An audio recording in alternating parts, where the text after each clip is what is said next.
little story on me and the foundation and Yeah.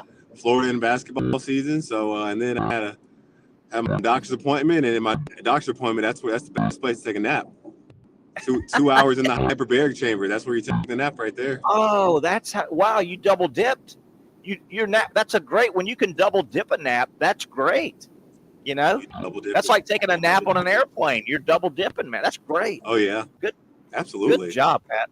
Hey, as predicted, Patrick Young. I told you about 2 weeks ago. I said, Patrick, be ready. If Florida makes the Final Four, your phone is going to blow up. Everybody knows you work for the SEC network, and all these reporters and all these sportscasters are going to go, hey, man, from the Florida perspective, when's the last time 2014 they went. Oh, that was Patrick Young's team. And are you right? Is that phone still blowing up on you? It's still going. Yeah, good for you, man. It's still going, yep. Good.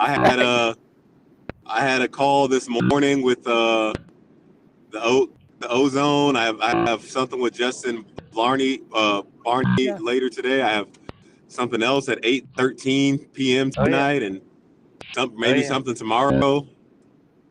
Yep, good for you, man. Good for you. I knew you would be in heavy demand because of that whole reason. Last time Florida went to the Final Four, Patrick Young, that was your team, man. And I'm not just saying that because you and I are best friends and you're on the show. And I hear people reference that 2014 team, and they will say that was Patrick. You were the senior. You were the big man on the team. They say that was that Patrick Young team, that Patrick Young Florida team. It's got to make you feel good, doesn't it? Yeah, it would feel better if we won it all. Yeah, people would not be. People confuse me and say, oh, you were on the back-to-back team. There'd be no confusion if we had won the championship. You're right. It's funny you said that. When I'm talking just out and about, talking sports, and obviously it's basketball season, I have a lot of people that will be talking Gator basketball with me, and they will mix up those teams. Yeah, it's kind of easy to do. You know, I mean, 05 to 05, 06, 06, 07 is not that far away removed from 2014. Plus, y'all had all those great runs the 3 years prior. I mean, you're Patrick. Talk about your 4 years at Florida. Your teams were really good, man. That was a hellacious 4-year run you guys had. Man, so close to having 4 Final Fours, at least 3. Michigan, that was the only game where I can say that they really got us. But yeah, the Louisville and Butler, we should have had both of those guys. I totally agree. That Louisville game, they had that little Louisville.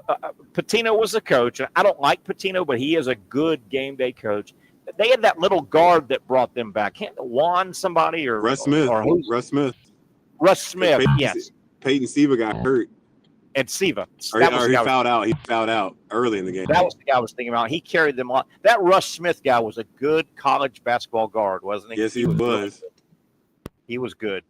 He was really good. Pat, it looks like all 4 teams are now in San Antonio. Everybody pretty much flew out, including the Gators yesterday. You saw Florida had a big fanfare yesterday, and they flew out. And I do have this. I don't know how many people watching might be en route to San Antonio right now. I'm sure there are some. As you know, Patrick, the Friday before the Final Four, every team gets 1 hour to have a practice on the court, right? And it's open to the public. Florida's practice is Florida's practice. I got this from some notes that your buddy Denver sends out. He does a great job. Denver does a super job with Gator basketball. Florida will practice. If you're heading out or in San Antonio right now, Florida's practice tomorrow is 11 a.m. Central time. So that's noon our time, Eastern, but 11 a.m. Central. Florida gets their 1 hour, right? I think, Patrick, it's 1 hour each team, and it's open to the public. It's a big fanfare, kind of a big thing. It's open to the public. Did you know that? No, I knew that. Yeah, because you probably went through it. I think they were still doing that back in 2014, right? Open to the public, your practice. Yeah, absolutely. Yeah, absolutely. Yeah. There'll be 20,000 people in that arena probably tomorrow. That's got to be fun. Yeah, there'll be a good amount. You know, it's a time because you're not showing anything. You'll go through like individual workouts or like just the big guards split up and then free throws and let guys jump around. There'll be maybe talk to if there's some fans there, you can Yeah. I mean, if you want to say this is a calm before the storm moment, this is like after that, like it's getting real. It's real. Like it feels like today should be Friday. I we agree. should be rolling into the game tomorrow. I agree. We still got to get through tomorrow and then all the way to 6:09 on Saturday. Hey, Pat, speaking of tomorrow's practice when Florida, and again, everybody gets an hour. All 4 schools get an hour on the court, open to everybody. There'll be a big crowd. I would imagine, as you were reiterating a moment ago, your goal, your coach's staff probably says, hey, get up a bunch of shots, figure out the lighting, figure out the depth perception, because you haven't played on this court. I don't even think Houston, Houston's the home state school. I don't even think Houston's played in this Alamo Dome. But isn't that what you want to do on that practice, is kind of just familiarize yourself so you don't just jump on the court Saturday? Yeah. You would hate for the first time you go and see the court is the time you're going to play on it. Yeah. Because it's different. It is different. And, just going. But I love what you said yesterday, from Hoosiers, measuring the basket and measuring the free throw line and all that stuff. Like that. Same numbers. Yeah, same numbers.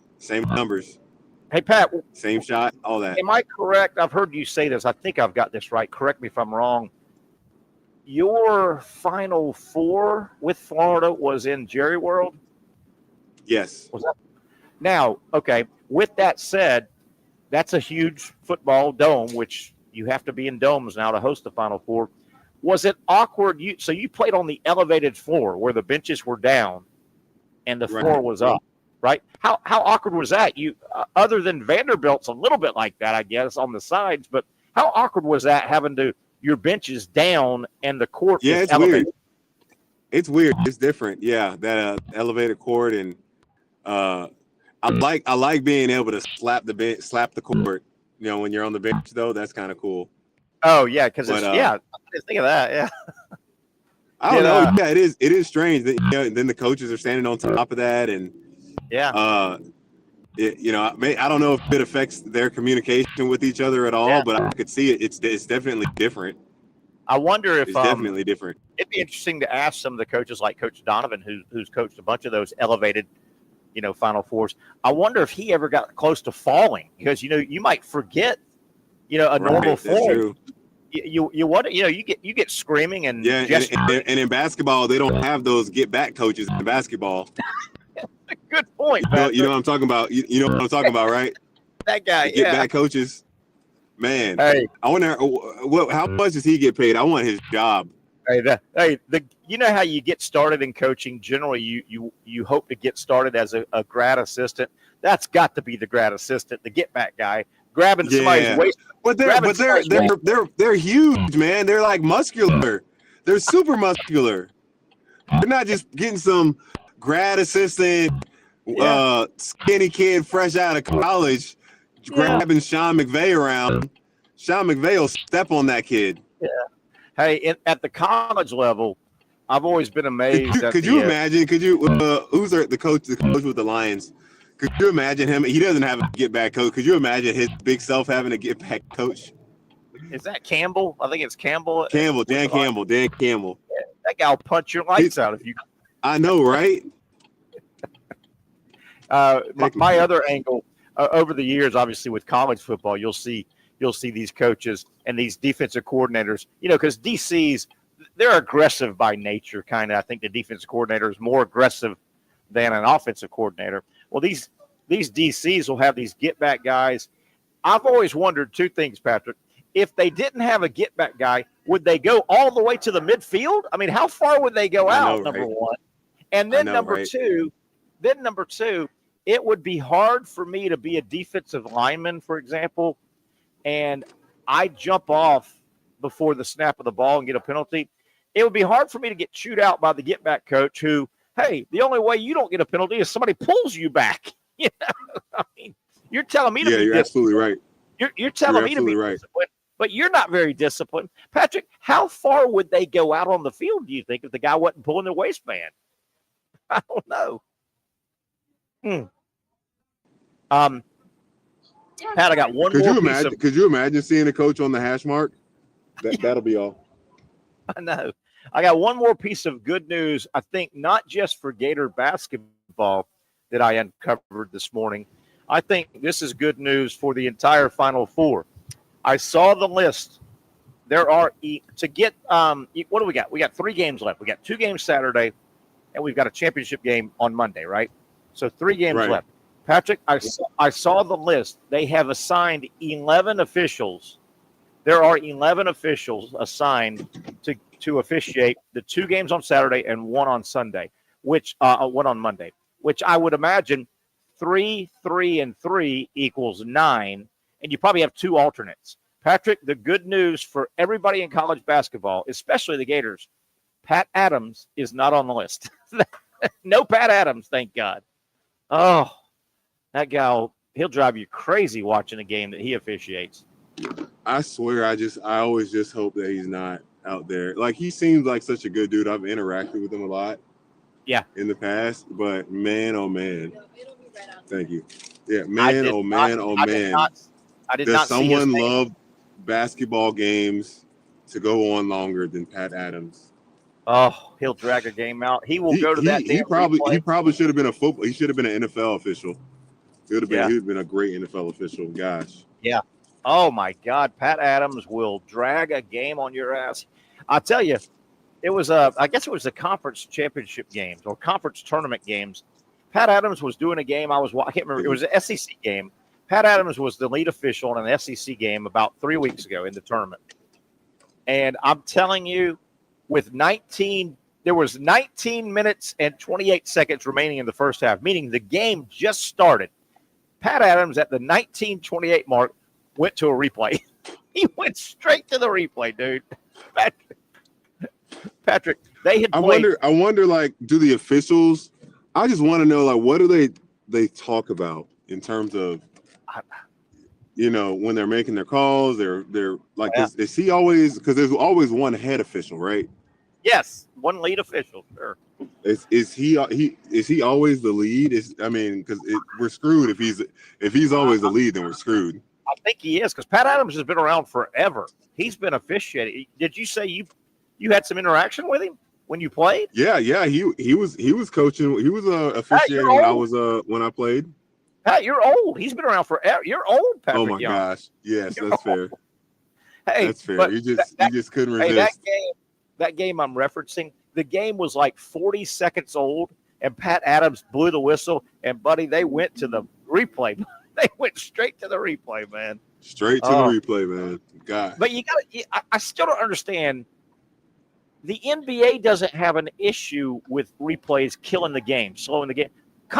Why does college basketball have such they just go too often, right? They got to stand by their calls more, I guess. I don't know what it is. I know. Yeah, you're right. The NBA, part of it, I may be like just accepting that the games are almost always going to come down to the last 5 minutes or so, really. So maybe it's just letting go a lot of plays. And I know that doesn't sound right because they signed an oath, and have a But it just with just how the games score so many points, you could call a foul almost on every play, right? Sure.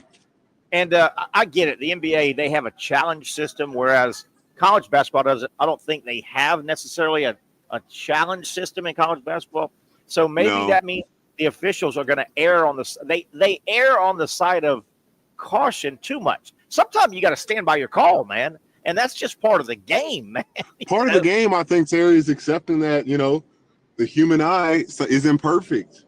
That, these athletes are going at top speed and these officials are being like, they cannot get it right every single time. Yeah. And on that, Terry, and I know that this is not trying to change the subject, still officiating. No, you're fine. My buddy's convinced we're going to a completely electric umpire, within the next 5 years. It might. It looks like it's going that way. It's that damn electronic strike zone thing. There's a word for it. There's a company for it. It's gaining a lot of momentum. It really is. And I feel bad for the existing major league umpires right now because they are now graded against the every game. The umpires get behind the plate. each pitch is scored by the electronic as well. The electronic doesn't count. It doesn't count, but they'll at the end of the night, man, they'll go, hey, man, the home plate umpire, according to the electronic guy, he missed 14 pitches. That's tough, man. I wonder. I guess it puts so much pressure on them, but we'll find an average number across all officiating officials, and then we'll have an acceptable number, where a guy can't be missing 20% of his calls. 20% is too high. 5%, I don't know what the acceptable, but that's why you got to go with the human side and look, say, hey, here's the average of calls that are actually missed. And then too, how much are they missed by? If it's a call missed by an inch here or there, I don't think that's a big deal. But if you're missing, Angel Hernandez calls, you got to go. I don't totally understand all the technology, but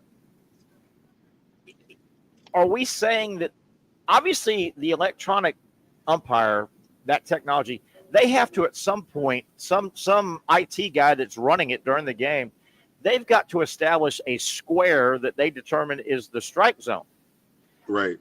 Why am I to believe that is 100%? I mean, number one, there's not, Patrick, I'm on a good day 5'8". My strike zone is different than a 6'5" guy. Is that always going to be? Can they always dial it in to that batter's strike zone? I guess they can. I don't know. All right, Pat, I'm gonna let you get about your business. Try to get you here set up here on Sliders.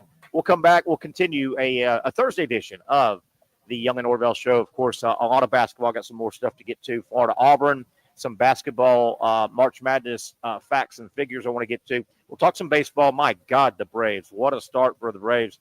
Are they already playing their way out of Major League Baseball? We'll talk about that. And is there something going on with this whole cloak and dagger DJ Lagway shoulder? What's going on? Boy, it's starting to smell awfully fishy down in Gainesville around DJ Lagway and his shoulder injury, non-injury. We'll talk about that as we cruise through a Thursday edition. Stay with us right here. Love to hear your comments on the chat box. Feel free to ask us questions, comments, or the like on the chat box on the Young and Norvelle Show. Continuing after this quick timeout from Sliders. Finally, a family atmosphere, kid-friendly restaurant with a real sports bar feel. Bricks Jack's Beach features all of that and a large, climate-controlled covered patio with misting fans and heaters for all seasons. Mix in an extremely diverse menu that features the most quality and affordable steak at the beach, and there's no reason not to enjoy your next lunch, dinner, happy hour, or big sporting event at Bricks Jack's Beach, 300 2nd Street North in Jacksonville Beach. See you at Bricks Jack's Beach.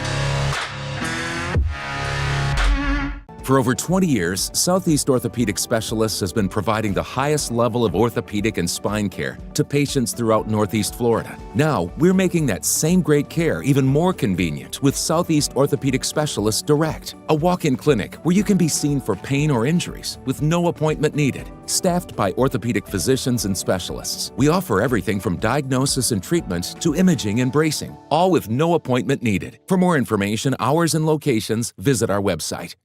You really got to hand it to him. Hold on. The previous play is under further review. I'm not sure what he could review, but okay.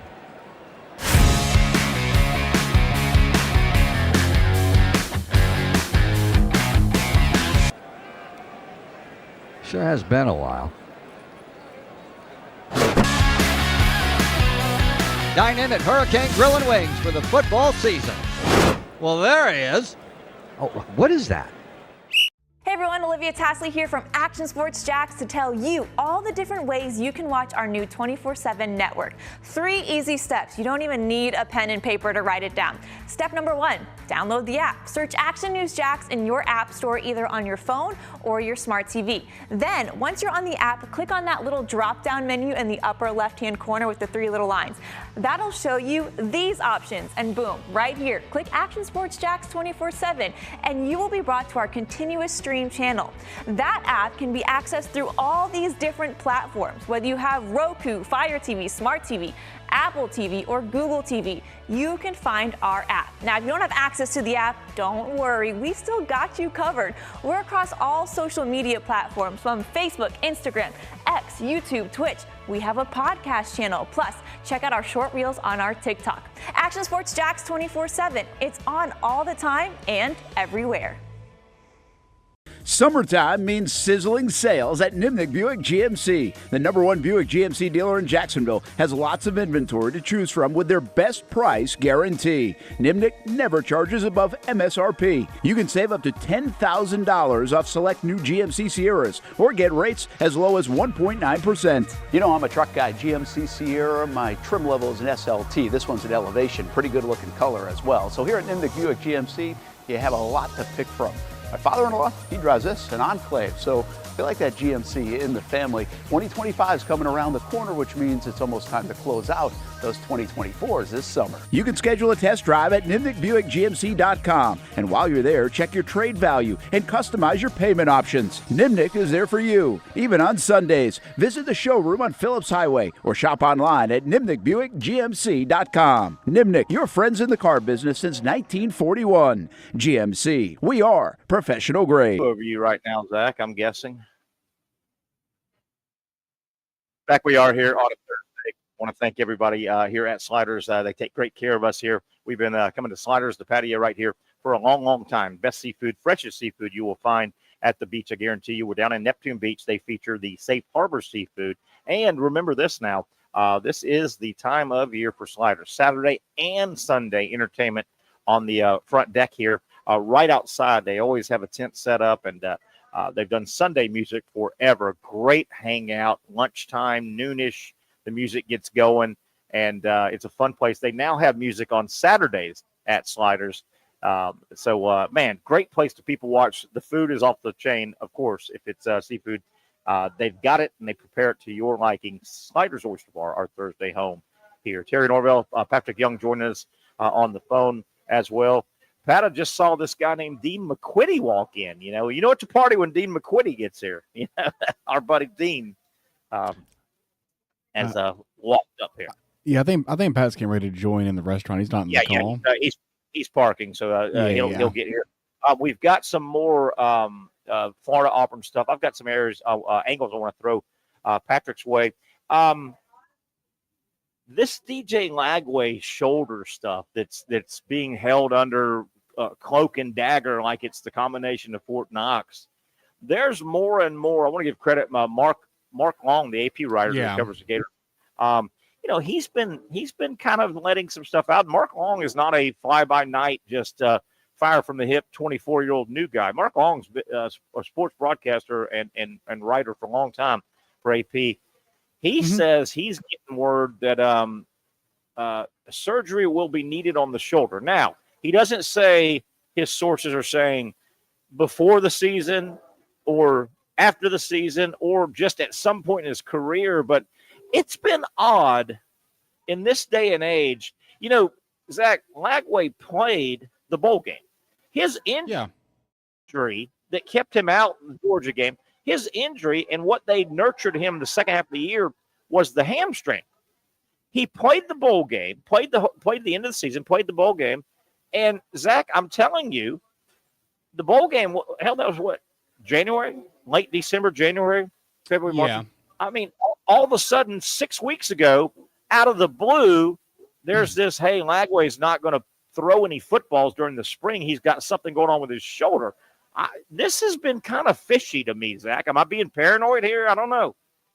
I mean, it's definitely not nothing. You know, it's not the end of the world either. But I mean, You should be able to, I'm not sure if he's turned 19 yet. I think he probably has, but either way, 18, 19, even 20-year-old athlete, you should be able to handle throwing a couple of balls around in the off season if everything is okay. And the fact that he's not doing that, and they're kind of being like, I don't know, almost kind of like defensive about it. Like when you get caught doing something you're not supposed to be doing, and because they went after Mark Long and they said, no, Mark, it's not fishy. Okay, it's actually perfectly normal that our sophomore quarterback is not participating in practice at all with the team, and you should report that it's normal.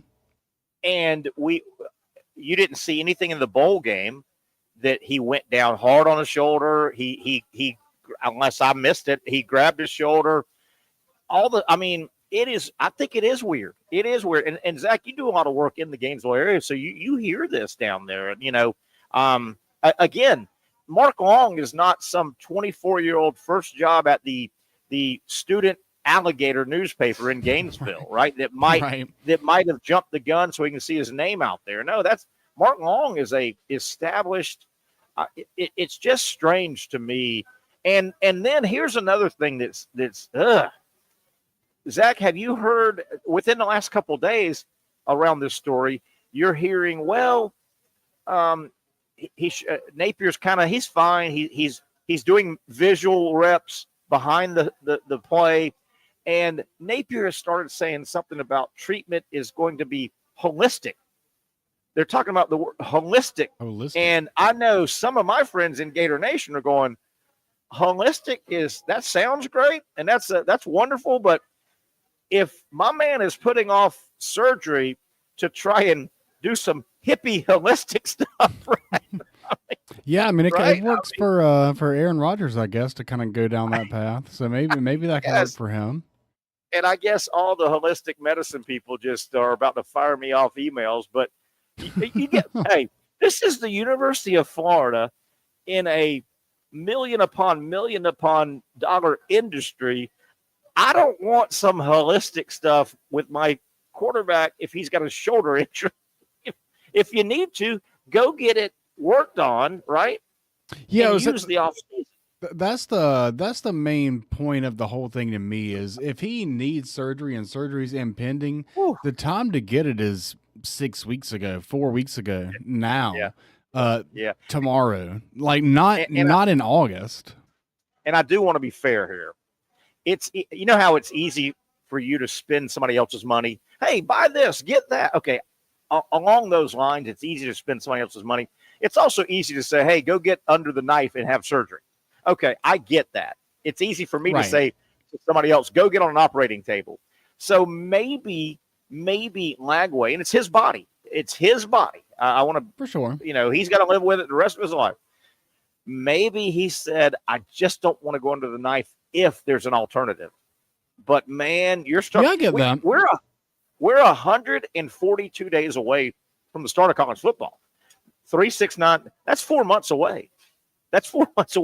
You better have done whatever. If you need to fix a shoulder, the fix needs to be in by about right now, doesn't it? If you do need to go that way, but maybe his maybe this holistic approach of not throwing, maybe it is the correct path. Maybe it'll lead to victory. If he starts every game this year, then we'll all completely forget this narrative even existed. And at the end of the day, it's early April. We're looking for things to talk about with the program, but it still is concerning. It's got to be, especially given how much time he missed last year. It really is. And, I lean back on Mark Long. Mark Long did not say he's hearing that Lagway is going to need surgery. And again, he didn't back himself into a corner on a timeline. He didn't say I was told he's going to have surgery before they play. But Mark Long did not grab that out of the air. Somebody that he trusts in and around the Florida program, football, somebody told Mark Long that, and I'm sure he went and kind of doubled down on it a little bit. Mark Long's not chasing bylines just to see his name, Mark Long, on ESPN. Hey, Gator reporter Mark Long for the AP. He's not doing that. The guy's been around too long. He's not doing that. Yeah, absolutely. Yeah, he's with the AP. He's not chasing. So we'll see. we'll see. It's just it's a little weird, and this story is not going to go away because obviously, Florida is one of the schools that will play a little bit of an inter squad scrimmage, and it's going to rear its head a little over a week from now. That game is what, the 12th, the 15th. All those games are on like the 15th, that Saturday. That isn't that storyline number one. I mean, what's the bigger story? Oh yeah, there is no other story. Yeah. It's a little squirrely. It really is. Hopefully hopefully late August the season kicks off and it'll be Saturday the 12th. The 12th, yeah, whatever that Saturday is. Speaking of Brent Beard, his notes he sent out this morning, I saw. He listed all 16 SEC spring game dates, right? And I'm telling you, I could find it, but I'm telling you, there were at least 5 that said no spring game. Texas, no spring game. Mississippi State. Oh yeah. I mean, that trend is kept. There are at least 5 that said Ole Miss no spring game. I hope something comes in to replace it because I miss those spring games. I like those spring games. I know they are much ado about nothing, but I like it. I believe I saw that Ohio State said that they were going to cancel it, but then they retracted that and are going to do the whatever their version of it is called, the garnet and gray, I guess, whatever. Yeah, whatever it is. Yeah. I will say this. I mean, if you don't have a traditional spring game and you're one of the big boys, you better find some revenue to replace that because the big boy schools, I mean, I know they don't charge to get in most of these schools, but you're selling concessions and stuff. You're bringing people to your campus. Keep in mind, generally, like Florida, when Florida spring game is that Saturday, a lot of times there's a home baseball series. So hell, you got 4,000 or 5,000 people extra going to walk over to your baseball game on that day. Oh yeah, I mean the spring football game probably generates more revenue than the majority of the spring sports do. Yeah, and again, I know they don't pay. Generally, the students get in, but you're eating hot dogs and selling concession, and it's also getting your brand out there. Getting your brand out there. I don't know. Yeah, I don't know. We'll see. Yeah, it's a good opportunity for younger fans or like parents to bring their kids to their first game. It's a good opportunity to do that. And the kid, they want to see a game. They don't want to see some weird practice scenario thing. I agree. It's a nice, like you said, a lot of people make their first trip to Gainesville or Tallahassee or Athens for the spring game. Hey, you don't have to drop a ton of money. But what business would not like to bring in 40,000 of your 40,000 potential big-time customers. Definitely. Tell you what, let's take a break. We got Patrick here. We're going to get him set up, and we'll come back and continue here on a Thursday edition. If it's Thursday, you know where the Young and Norvelle show's at. We're on the patio at Sliders Oyster Bar. Back after this. Finally, a family atmosphere, kid-friendly restaurant with a real sports bar feel. Bricks Jack's Beach features all of that and a large, climate-controlled covered patio with misting fans and heaters for all seasons. Mix in an extremely diverse menu that features the most quality and affordable steak at the beach, and there's no reason not to enjoy your next lunch, dinner, happy hour, or big sporting event at Bricks Jack's Beach, 300 2nd Street North in Jacksonville Beach. See you at Bricks Jack's Beach.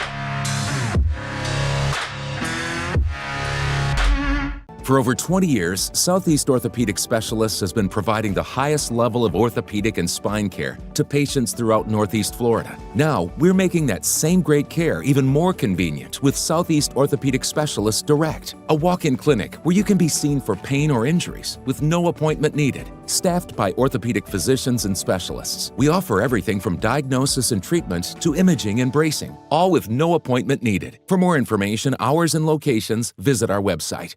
You really got to hand it to him. Hold on. The previous play is under further review. I'm not sure what he could review, but okay.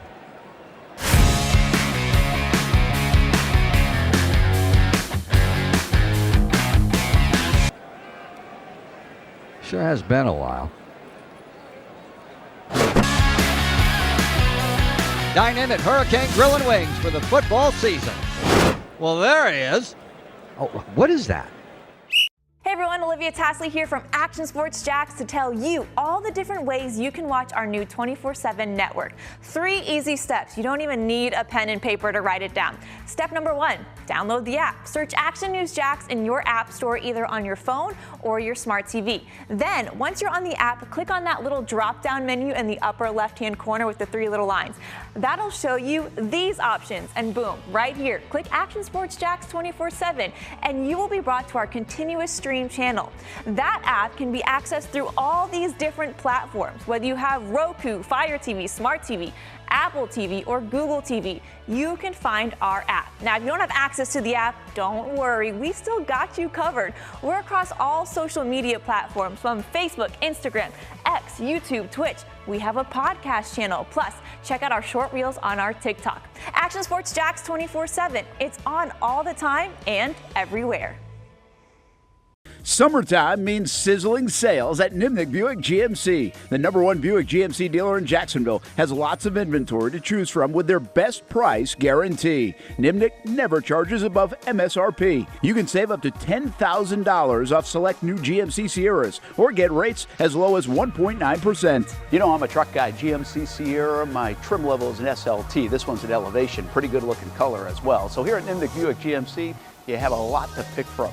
My father-in-law, he drives this, an Enclave, so I feel like that GMC in the family. 2025 is coming around the corner, which means it's almost time to close out those 2024s this summer. You can schedule a test drive at NimnikBuickGMC.com, and while you're there, check your trade value and customize your payment options. Nimnik is there for you, even on Sundays. Visit the showroom on Phillips Highway or shop online at NimnikBuickGMC.com. Nimnik, your friends in the car business since 1941. GMC, we are professional grade.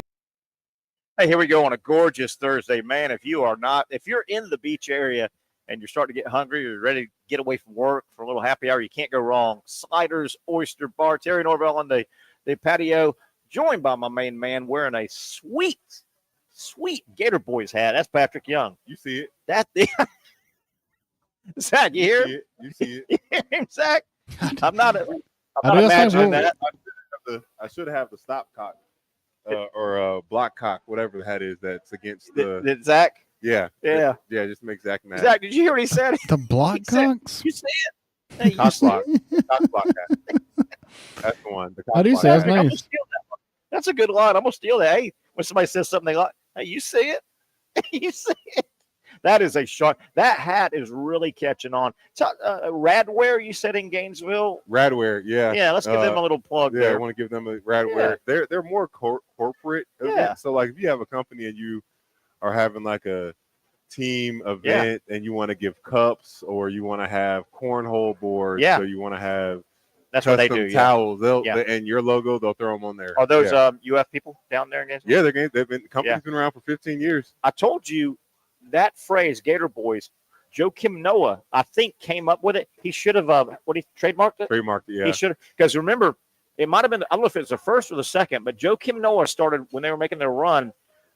Them Gator Boys are hot tonight. He kept saying that. I think that's where that came from. But he didn't, I don't think he patented it or trademarked it. I mean, Joe Kim, he's fine. He's made enough money. Have you met him? Yeah, I've met him before. He was, when you were at Florida, he was dead in the NBA, right? I mean, he was busy. Yeah. He was busy. He came back a few times here or there to, is that right? On camp. Yeah. Here and there. Not as often as him and Al and Corey. I wish those guys were able to come back. It would have been nice to play against them. But I mean, they were really in their NBA, right? And Lee will tell you, like, they knew they were really good. Yeah. When older guys that graduated came back and they held their own. Yeah. Have you had a chance? And I know he's busy with his own NBA team. Have you had a chance to talk to Coach Donovan? Has Coach Golden, do you think, talked to Coach Donovan? Well, no. What's funny, Coach? I did talk to Coach Donovan, and I asked him because the Gators they were playing against Texas Tech while the Bulls had a game as well, and I think one of the officials told Coach Donovan that the Gators had won. Oh, nice! He whispered it. Oh, yeah. Hey, Coach Donovan was probably chewing him out about a bad call, and he goes, "Hey, by the way, your boys won. Your boys okay? won. Yeah. So get off me a little bit. Get off me, man. How about this coaching carousel, man? I'm glad to see that Coach Beard. I know said that he's staying. Yeah. How about that? Brent Beard brought that up. No pun intended. Brent Beard had that on our show yesterday, and you know what? I was happy for Ole Miss. Ole Miss doesn't win that very often. Right? Ole Miss isn't big and bad enough to fight off a bigger school. Texas A&M is going to be fine. They got money. They'll go find a guy. I was happy that Ole Miss won that battle, and they kept Chris Beard. Absolutely. No, absolutely. Without a doubt. I'm super excited to see with him, like, showing himself being that committed to one place like this. Because that'd be crazy, man. Him to go from Texas Tech to Texas to Ole Miss, all that in such a short amount of time. I know. But that's the reality of college basketball for a coach, as it is for players. Holy cow, they got that out quick to you. Yeah. What are you, VIP here, for God's sake? This guy. What? It's just a pink lemonade and some fried. By the way, Zach, very impressive move by my man PY, Patrick Young. Patrick, you were here settled about 48 seconds before you had an order in. You had an order of food in. What'd you get? What'd you get here, Slider? The fried gator bite. Sometimes did you get something else? And I got two things. And this peach delight. Oh, that's Gatorade. Peach delight. That's Gatorade. I thought you got two entrees. No, I did not. No, or appetizers. You know, Right, a margarita can be counted as there you go. Food. There you go. Sure. Yeah. Sure There's calories in it. Yeah, there's a few. That matters. I want to ask you a question or talk to you about Janai Broome. That's the big story coming up Saturday. Broome, his elbow, how healthy, how non-healthy he is. Patrick, take us back to the hand-to-hand combat. And I use that term on purpose. Low post. Yeah. Big guys, low post. It is hand-to-hand. It's got to be also arm-to-arm. What is Broome facing when, I don't care if he's guarding 225-pound Condon, if he gets matched up on 260-pound Chinyalu, 7'1" Hanlogden, what is he facing in that arm-to-arm when he's on defense, when he's defending? Is that the issue that we want to see first?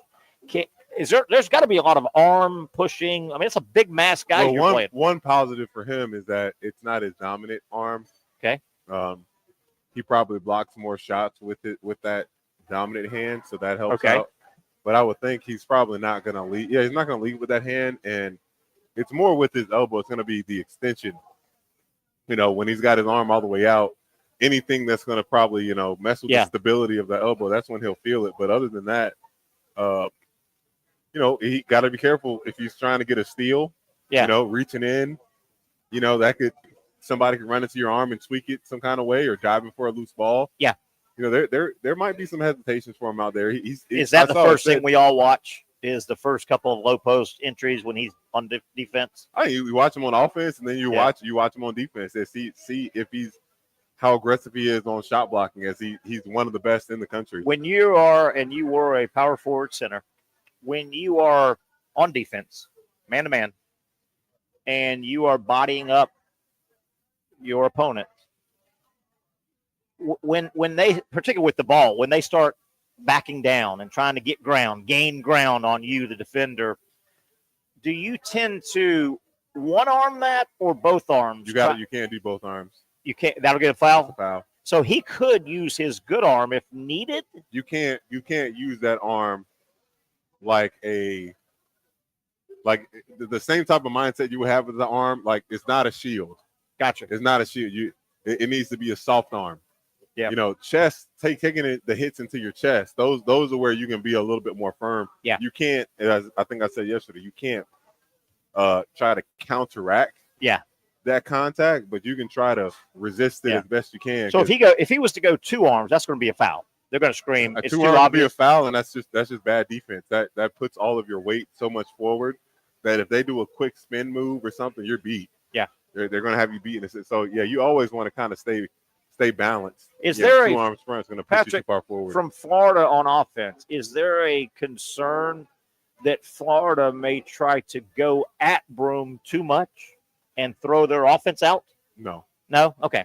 I've never seen. Have you seen them ever try to do that this year? Yeah, I just don't. They may get. It might be the other way around. It's Auburn going to try to force the ball into Broome's hand too much. Yeah.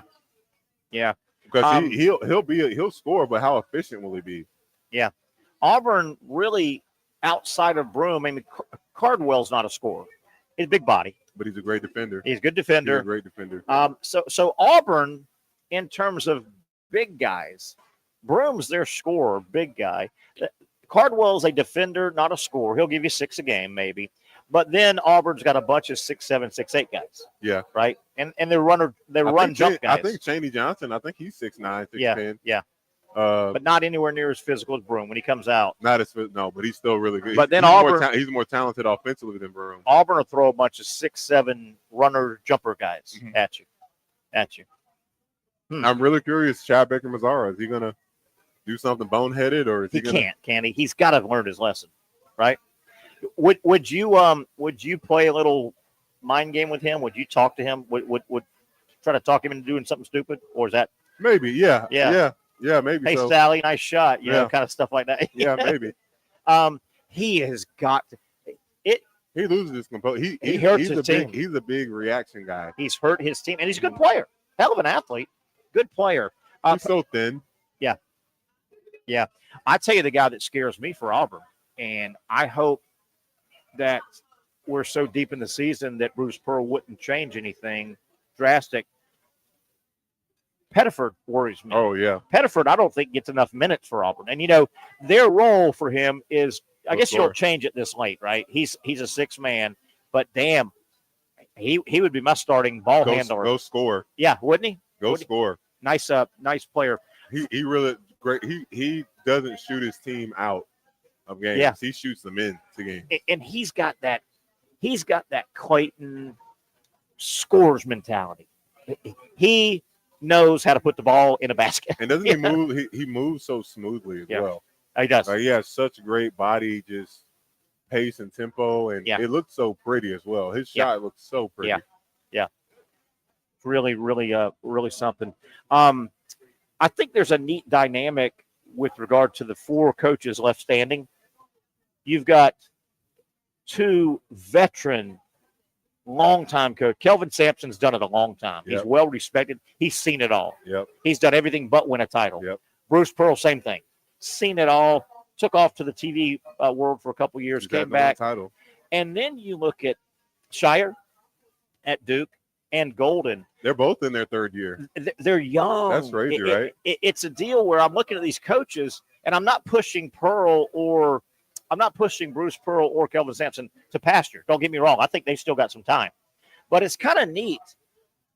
Don't you get the feeling if Golden and Shire stay in college basketball, they're 2 of the next guard? Wouldn't you? I think they're going to be terribly successful. Potentially, yeah. But will the NBA grab them? But if they stay in college basketball, I don't see any reason why Florida's not a power and Duke is Duke with Shire. They got the right guy, right, at Shire? I just foresee someone like Shire staying at Duke. Coach Golden, if he won a championship, I think there's him go in a couple years. I could see him possibly winning a national championship, because then it's like, all right, what's next? What's the next thing that's going to be satisfying for me? And they both look like they've got the NBA look. Yeah, they got the JJ Redick type look. They do. And you know what I mean by that. Yeah. You know what I mean by that. They got that NBA look. And I'm not disparaging the NBA, the coach, the look, the players, but the NBA, you don't bring in the old. Stay with me here. I'm not being mean. You don't bring in Rick Majerus to go be the face of your NBA franchise. The old Utah coach, heavy guy. You know what I mean? You don't bring in a guy. The NBA wants to bring in guys because look who they're coaching. They're coaching the best athletes in the world, man. These are 25, 26, 27-year-old. Both of those guys, Shire and Golden, have the look, don't they? And I'm not going to say, I don't want to say that there's not a place for having guys that are a little bit older, but maybe, in the sense of this, Terry, thinking about how short professional careers really are. Yeah. Like there's a whole new cycle of younger, new, like even for Matthew Stafford, and I know this is using him for an example. You talked about how difficult it is for him to relate to the younger guys, him being like 38, 39. How about that? Right? And just think how much more difficult he's it would be 38, for a coach. 39. Yeah. And he's playing with the guys. Wow. Like how much more difficult can it be for a much older coach? And maybe it's okay fit for college to have older coaches there. I don't know. Yeah. I don't know. To me, it seems like college football and basketball would get along better with an older established coach at college versus those NBA guys in that locker room.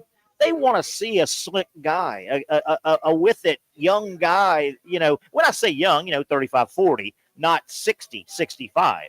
I think the Popoviches, guys like that, are yesterday's. I know. I mean, he's an all-star. Don't get me. I'm not picking at him, but no, they want the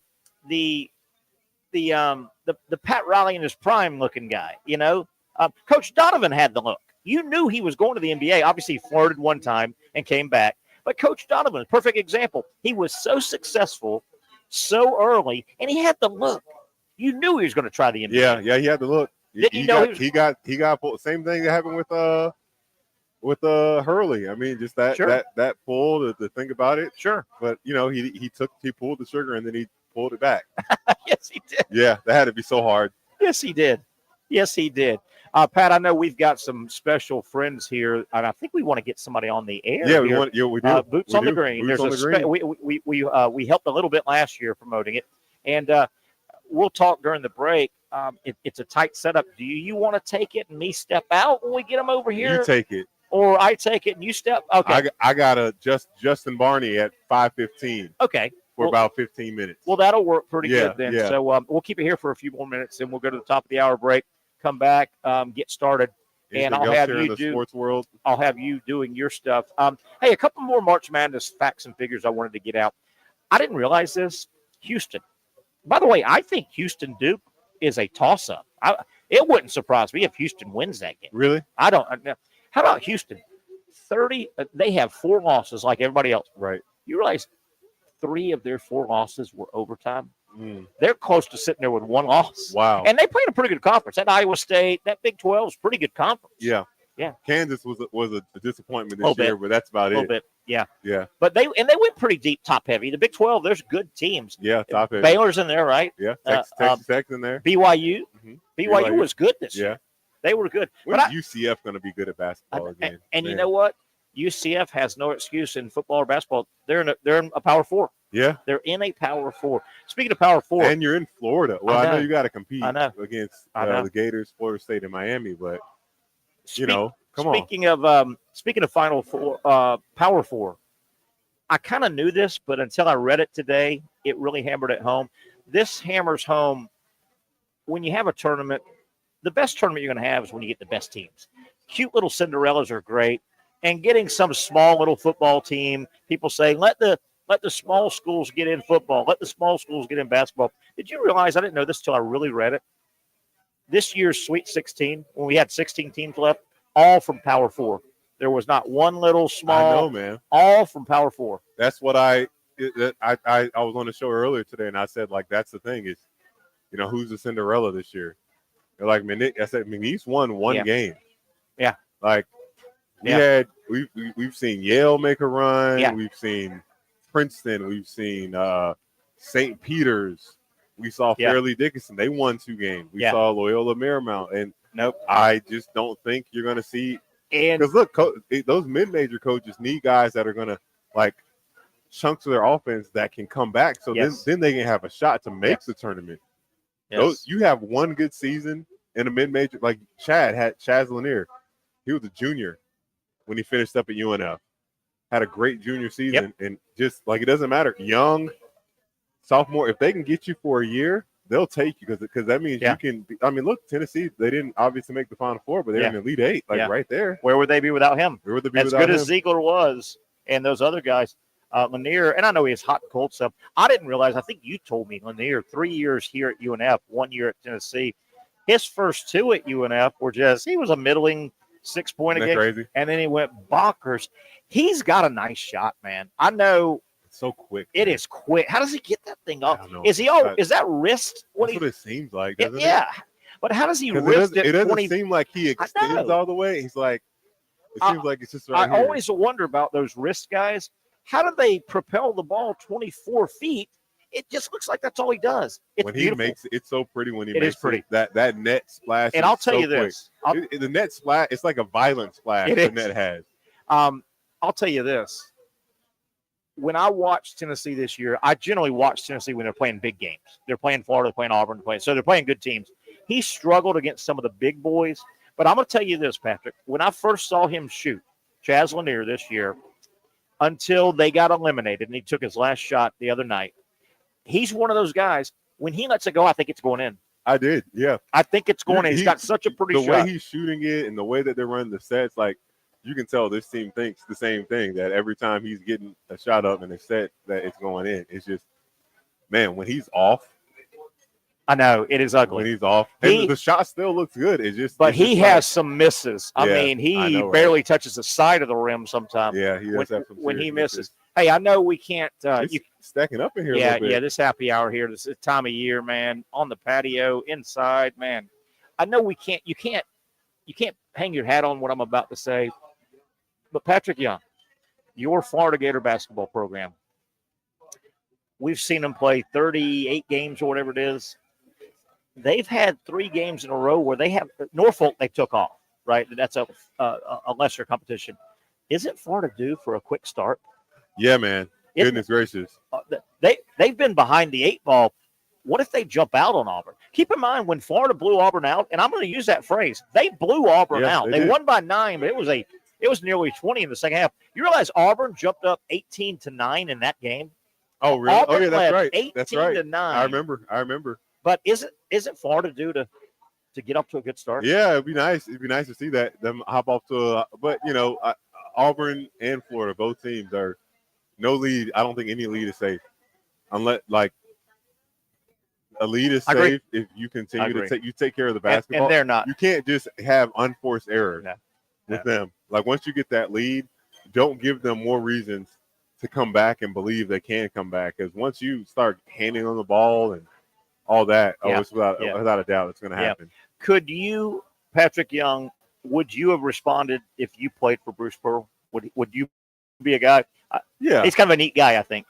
He's a little bit rah-rah. Because he yells so much, I don't think it really would bother you. But isn't he a yeller? He looks like the yeller from a good place of yelling. Not, some coaches are angry yellers and mean-spirited. Yeah. Doesn't he look like, what do you call it? Bark bigger than the bite kind of thing. Yeah. I'm sure he gets on his guys, but I think I could play for him because he's always a yeller, always a hype guy. Yeah. I don't think you take his stuff personally at all. I think I could play for him though. He would be a fun. Yeah, I think I'd run through a wall for that guy. Rick Barnes, obviously. Yeah. Mark Pope seems like a guy that Shire. play for. I haven't seen Shire. Shire seems he's got that Coach K. He seems a lot more. It takes a lot to get him to crawl the official. Man, don't you think the temperament of a head coach, like a good head coach, is kind of like the temperament that you need to as a leader in general? Yeah. You take that personality of your coach. And you see, obviously coaches rely on their staff. Yeah. They rely on, there's a lot of stuff they have to handle so much, try to keep and they don't always keep their composure. No. Pat, we'll go to break, come back, and we'll get you on your radio duties. Pat's very, very busy, as we knew this week with Final Four. I want to throw this out, Pat. It's gonna open a wound here. I apologize, but I'm talking to a buddy of mine yesterday, and we get talking about the big game, Florida, Auburn, the Final Four coming. Florida is the first game. Florida, Auburn. If you're a fan and your team wins that first game, how fun is watching the second game? But if your team loses, I know. When you guys lost to UConn, I think that was the first game. It was. Can you remember? Oh yeah. Yeah, it was the I first remember game. being a fan. And I was so bummed out. Yeah, that's a good point. Yeah, but if you get that win, there were some people that they would just give their tickets up after. Is that right? Yeah, there's some people that do that. But Pat, if you get that, if Florida gets the win Saturday night, how fun is that second game to watch? You're in Monday. For it all. You're in Monday. That's it. You're playing for it all right there. Yeah. But if you How about lose, these Dodgers, man? yeah, Golly. are they? Yeah, 8-0. How about that's the best record for a defending World Series champion ever? I think it's tied Ever. with. Is it with ever, or is it tied with? I think they tied yesterday, but Babe they won. Ruth, with Babe Ruth. They won last night. Wow. Yeah, they won last night. All right, let's take our first hour break. We've wrapped up 1 hour. We're going to take a break, come back, get reset. Pat, you're going to go do some radio. I know you're busy as heck, and then we'll get you on to close the show. But we're going to visit with some friends of ours that are involved in the Boots on the Green. It's a very, very important charity event coming up Sunday at the Yards, and it benefits kids in a bad way, kids that are in a bad way. And we'll talk about that on the other side. 1 hour down, 1 to go. It is rocking here on the patio, as you can hear at Sliders Oyster Bar. Back for the second hour when we come back.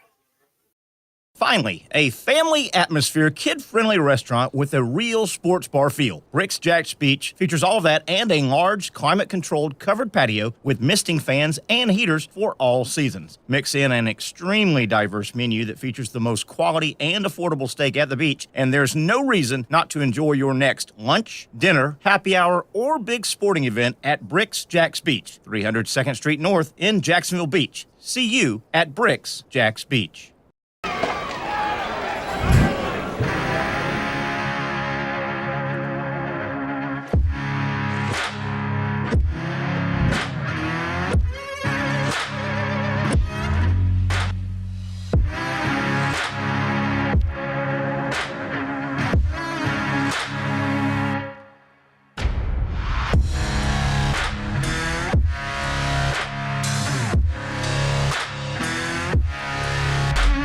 For over 20 years, Southeast Orthopedic Specialists has been providing the highest level of orthopedic and spine care to patients throughout Northeast Florida. Now, we're making that same great care even more convenient with Southeast Orthopedic Specialists Direct, a walk-in clinic where you can be seen for pain or injuries with no appointment needed. Staffed by orthopedic physicians and specialists, we offer everything from diagnosis and treatment to imaging and bracing, all with no appointment needed. For more information, hours, and locations, visit our website. You really got to hand it to him. Hold on. The previous play is under further review. I'm not sure what he could review, but okay.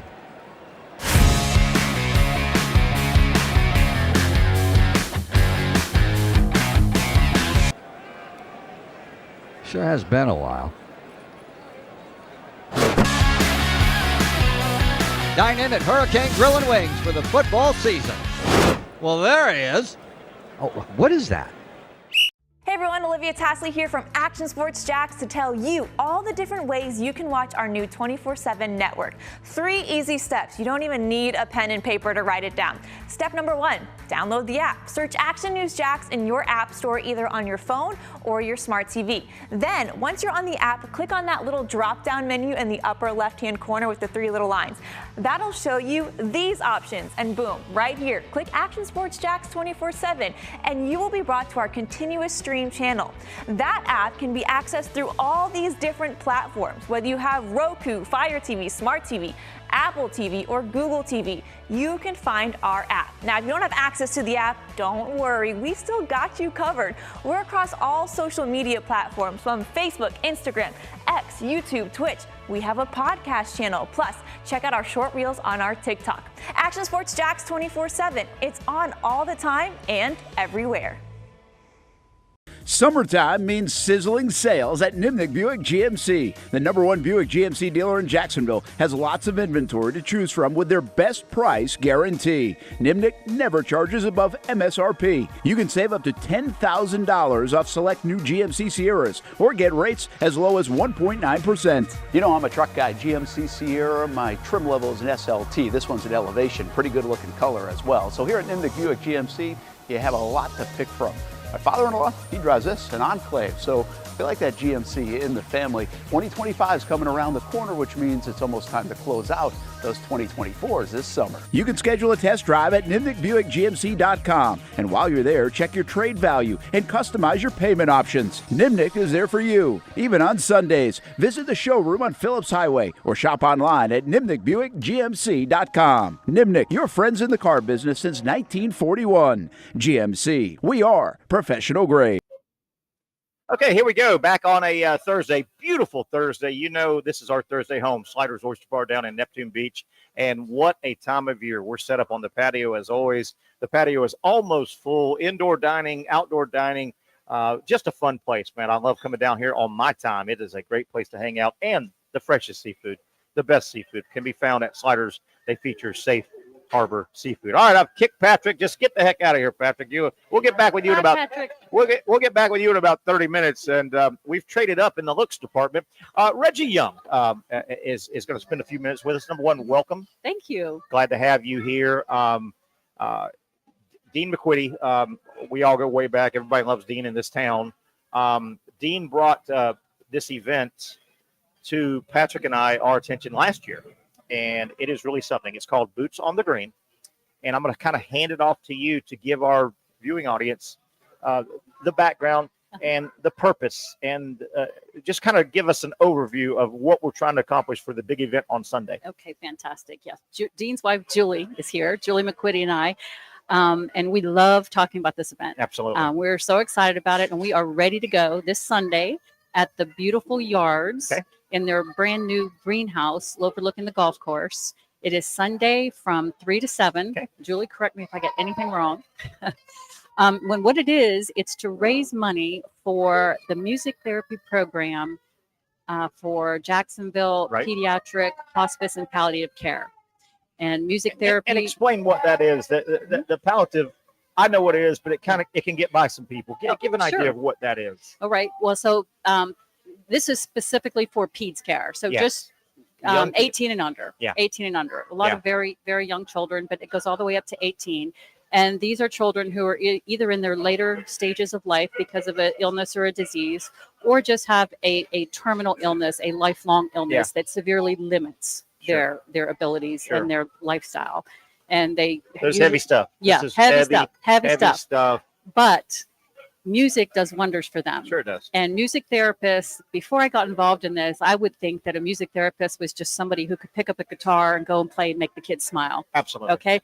A music therapist is so much more than that.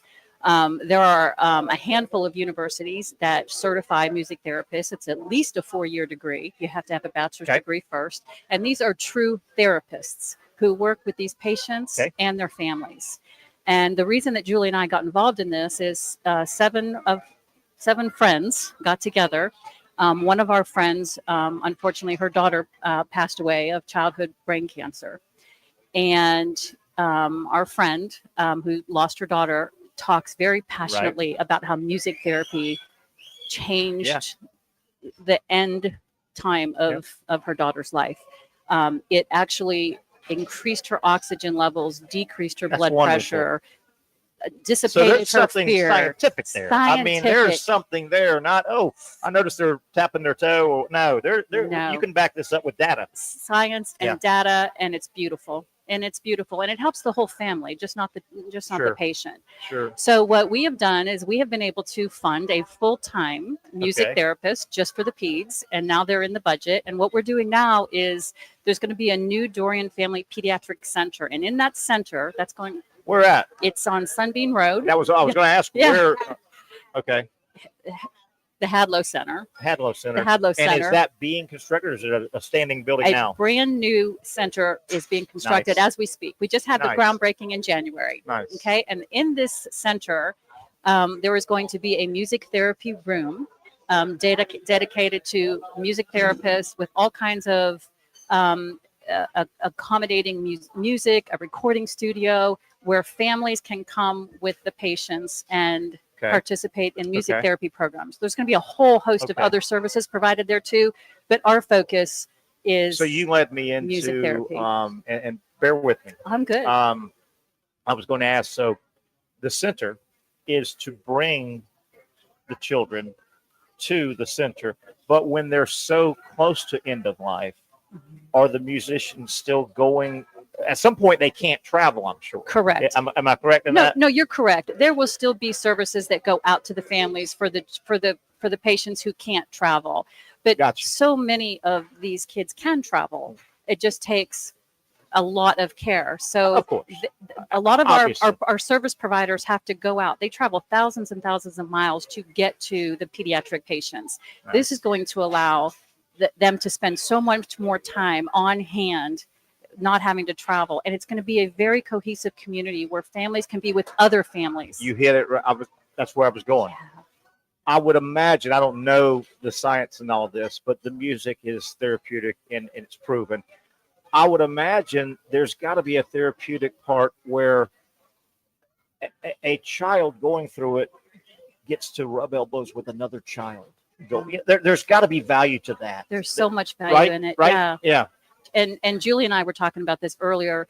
The parents often, the parents who are the caregivers often feel so isolated Absolutely. and so alone because they can't leave the house. So this is really providing them a beautiful, comforting community to go to. And I can't.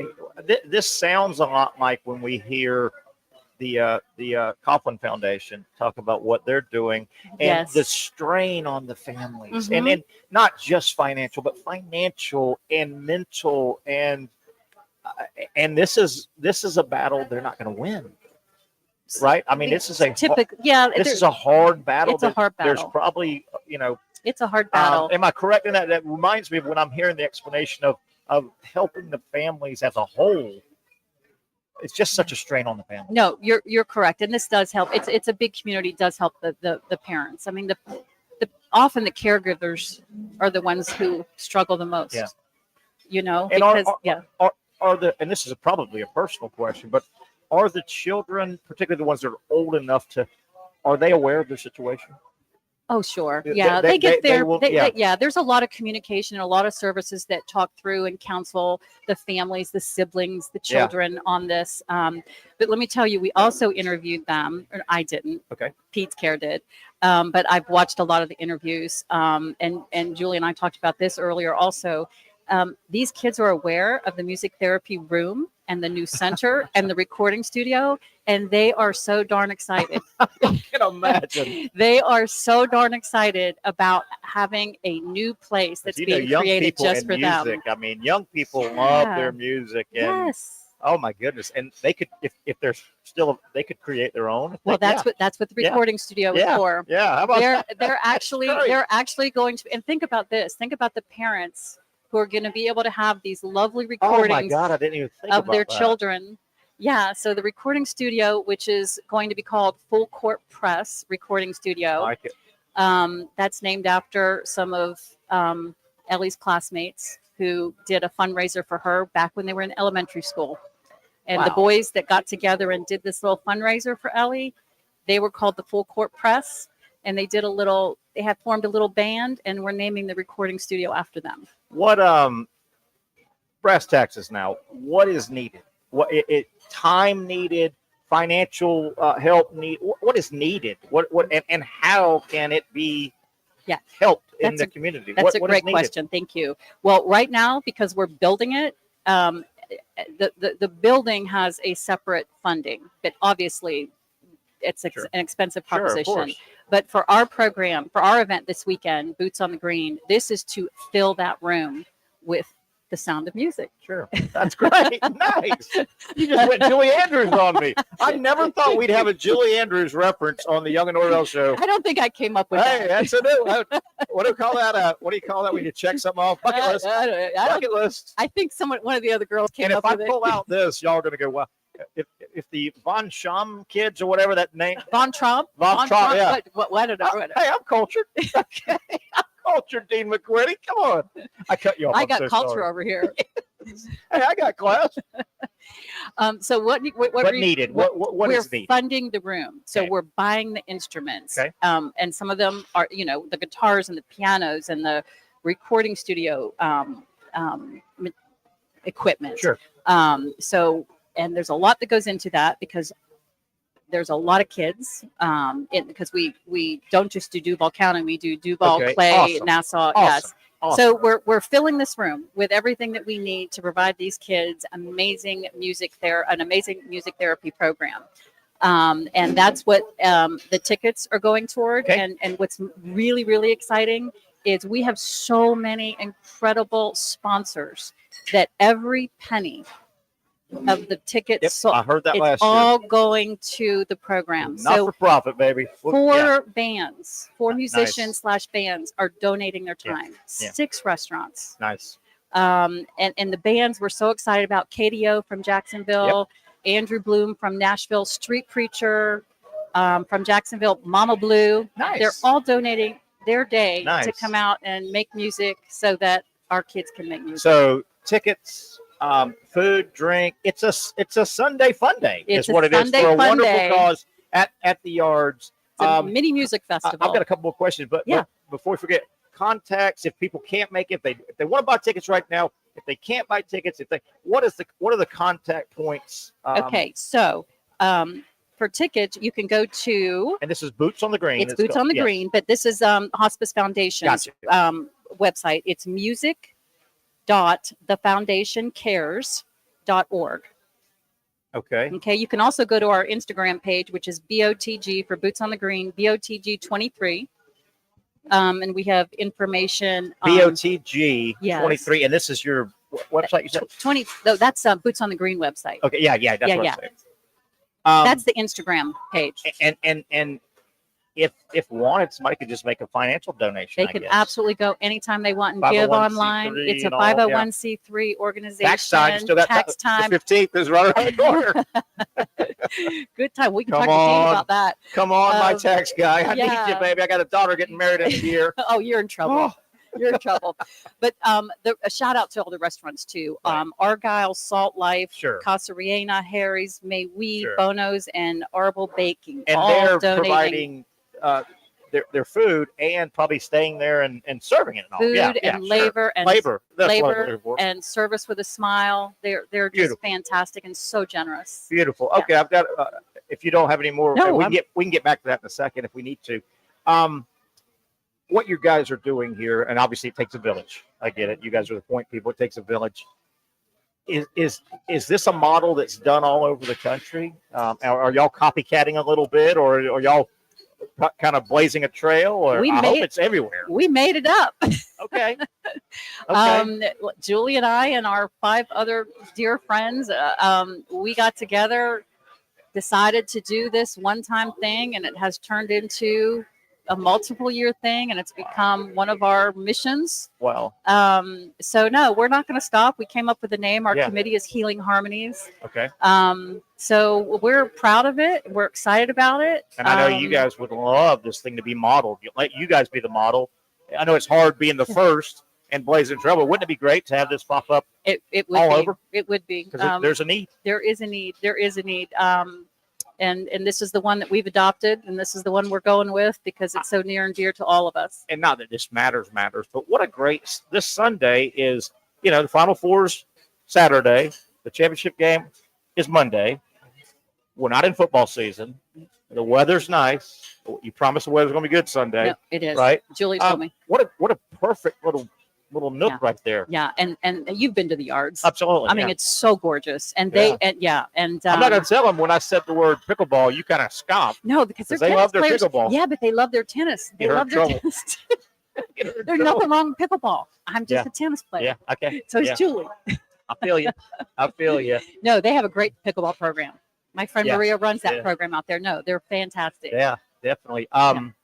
Awesome. This is awesome. What else can we hit before we get out of here on this segment? I'm just hit the contacts again for people that want to get tickets. Go out there. It's going to be weather's going to be great. Right. Or if they can't, they can still reach out and make a donation, make a labor donation, whatever. Get involved. We would love to have them there. Yeah. The more the merrier. Again, it's music.thefoundationcares.org to get your Boots on the Green tickets. The event is Sunday, April 6th from 3 to 7 at the Yards. Mini music festival, tons of food. Oh, a beer and Prosecco truck and a cash bar. What? Say that again? Beer and Prosecco truck and a cash bar and a silent. That's a word. I'm not fancy, Yeah. so I've seen that word. Wait, come on, you know the sound of music. Yes, I do. Yes, I do. That was how about that pull? That was a great pull there, wasn't it? Yeah, Buddy?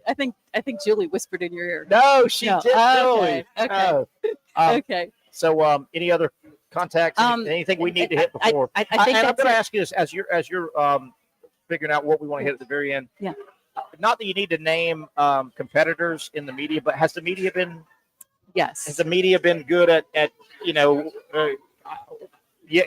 promote this, but we need $10,000. Have they been good about? They have. Our local community? Yeah, they have. Good. They have. And now that we're becoming more and more popular, a little bit more well known, it's getting a little bit easier. You guys are one of the first to jump on our little mission. Last and year, we appreciate Dean you was so kind much. enough to get us, and I mean, obviously Patrick loves. Who does? We're supposed to help. Everybody is. Isn't that what it's all about? Being a grown up is helping. It is. It's helping. But In some way, you should help your community. Yeah, but we really, you guys got behind us quick, and we really truly Good appreciate stuff. you guys, and we're huge fans. And All right, where are your sports allegiances? You NFL, college, all Big of Gator. it. You're Big Gator. Okay. Come on, Julie, United Nations over here. The McQuitties are all huge Gators. Of course they are. My family, the Youngs, are all huge Gators. Okay, all right. I went to the Ohio State University. That'll do it. And we'll shut her down. We'll shut her down. But I'm a fanatic Gator fan. Dean, because shouldn't you have told me this before this started? Whoops. Goodness. So Ohio State. Okay, fair enough. No, but I've been down here since 1989, and I'm a huge Gator fan. Are you watching the Final Four game? Absolutely. Will you wear something Gator? Or I always do. Nice. Always. Nice. Always. Yeah. My husband's a Gator. My kids Nice. are Gators. Yeah, we're a Gator And family. you are Reggie Young. You are sitting where Patrick Young was at. Yeah. You know? Yeah, I could be his mother. Yeah, definitely. Definitely. Well, I've enjoyed this. I really have. I hope you. I didn't ask too many dumb questions. You didn't at all. And the only thing that I didn't include that I want to, I'm sorry, we're out of time. No, we we're have on a note. We have a silent auction with so many sports-related packages. How do they talk about how to do it? U.S. Open box. No, how do they get on it? Oh. Is it online? No, it's not. You got to come out. Got to come. And you just boom, put your Talladega, U.S. Open, World Tour Finals tennis. Yeah, Nice. all kinds of great. Are you any good at tennis? You play in a league and all? Yeah. Yeah. Julie and I play. College, high school play? No. No. No. Why tennis? How'd you find tennis? Well, I married somebody that works in. Well, yeah, there you go. There you go. But he doesn't play. Okay. But no, Julie and I both kind of started playing tennis when our kids got a little bit older, and we both fell in love with the game, Nice. and we are playing as much Nice. as we can, and we are big fans of the professional tours too. You did great. Oh, you're awesome. Boots First time. on the green. Boots on the green Right? this Sunday. Awesome. And if anybody's got questions, see us all there. We'll I try to hope get so. Patrick there as well. Okay. He said he's I don't- there. He's busy. That guy's busy. I know he That is. guy is busy. But he's going to make the time. That is Reggie Young from Boots on the Green. We appreciate your time. All right, let's take a quick step back. Pat's somewhere doing media, but we'll get him back on the air and a lot more March Madness. Braves baseball. Ooh, bad start for the Braves. We'll talk some Major League Baseball as well. On the other side, it's the Young and Norvelle Show coming to you live from the patio at Sliders Oyster Bar. Finally, a family atmosphere, kid-friendly restaurant with a real sports bar feel. Rick's Jack's Beach features all that and a large, climate-controlled covered patio with misting fans and heaters for all seasons. Mix in an extremely diverse menu that features the most quality and affordable steak at the beach, and there's no reason not to enjoy your next lunch, dinner, happy hour, or big sporting event at Rick's Jack's Beach, 300 2nd Street North in Jacksonville Beach. See you at Rick's Jack's Beach.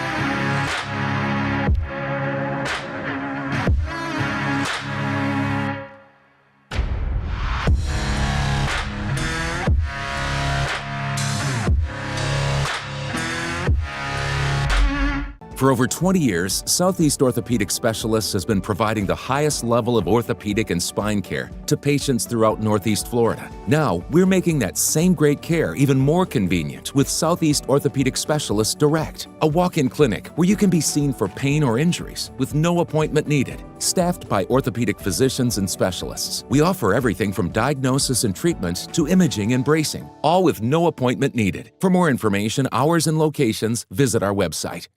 You really got to hand it to him. Hold on. The previous play is under further review. I'm not sure what he could review, but okay.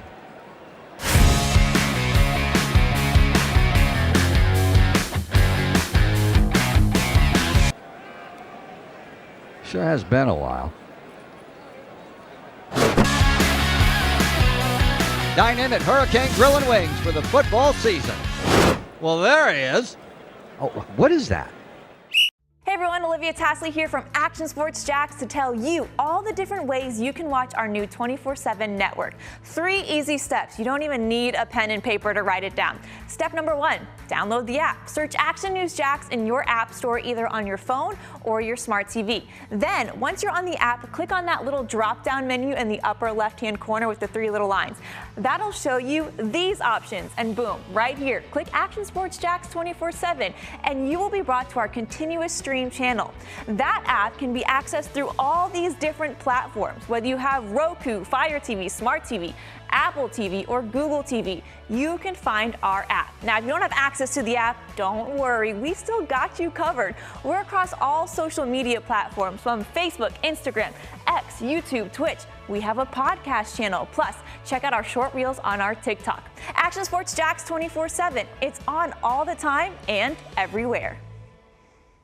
Summertime means sizzling sales at Nimnick Buick GMC. The #1 Buick GMC dealer in Jacksonville has lots of inventory to choose from with their best price guarantee. Nimnick never charges above MSRP. You can save up to $10,000 off select new GMC Sierras or get rates as low as 1.9%. You know, I'm a truck guy. GMC Sierra, my trim level is an SLT. This one's an Elevation. Pretty good looking color as well. So here at Nimnick Buick GMC, you have a lot to pick from.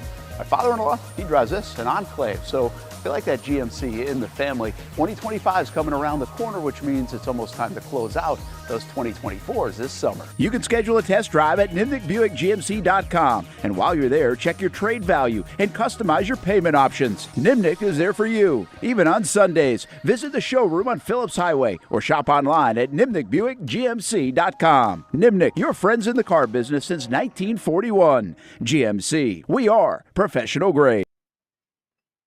Okay, back we are here on a Thursday. We're in the final half hour or so. I want to thank Reggie Young again from the organization Boots on the Green. We had a great interview a moment ago for a really, really worthwhile cause. If you heard it, watched it, I hope you enjoyed it. And remember, you can. She gave out the contact.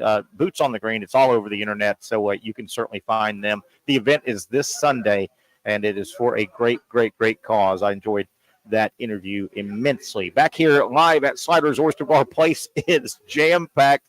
Might be one table, two tables. We got 1, 2, 3, 4. We got 15 tables full.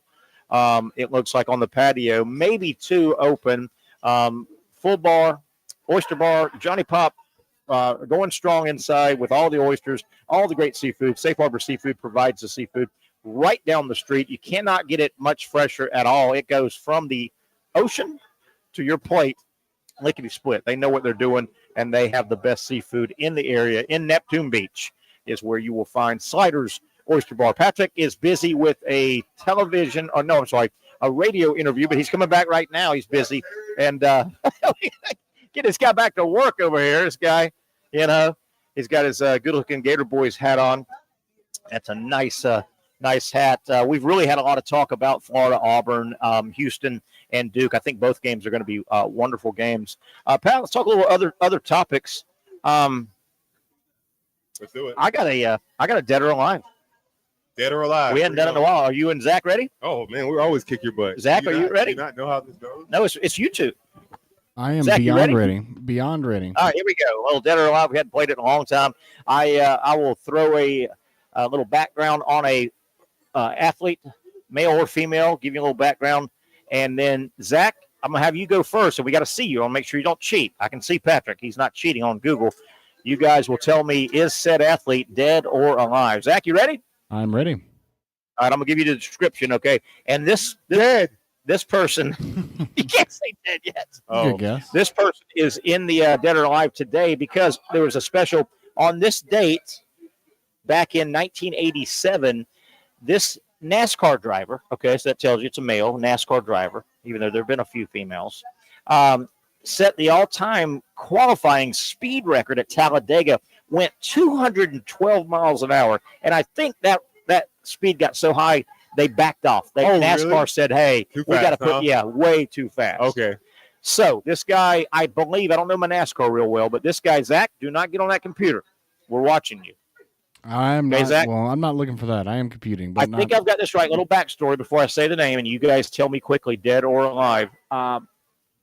This guy was the dominant NASCAR driver between the Richard Petty era and the Dale Earnhardt Sr. era. I think I've got this right. He dominated NASCAR pretty much in the 80s. Zach Rothrock, I give you first. Bill Elliott, dead or alive. Awesome Bill from Dawsonville. Dead or alive right now. Awesome Bill from Dawsonville. I'll say he's Bill dead. Elliott. I'll say he's dead. Okay, you got a D. I'm gonna go alive just to split it up. Sure. Patrick goes alive. I got no idea. And I'll tell you one thing. If I think you Awesome made Bill this person's from name Dawson- up. I think this is If real. Awesome Bill from Dawsonville was here, he'd be having a meal with Patrick Young because he is alive at the age of 69. Zach, you Nice. lost that one, buddy. Lost that one. Yeah, I'll You be have honest, any points, Zach? I still think he made this guy's name up. I don't think this is a real person. No, Bill. You remember Bill Elliott? Patrick, No, remember the name? I don't remember the name at all. Absolutely dominated NASCAR in the 80s.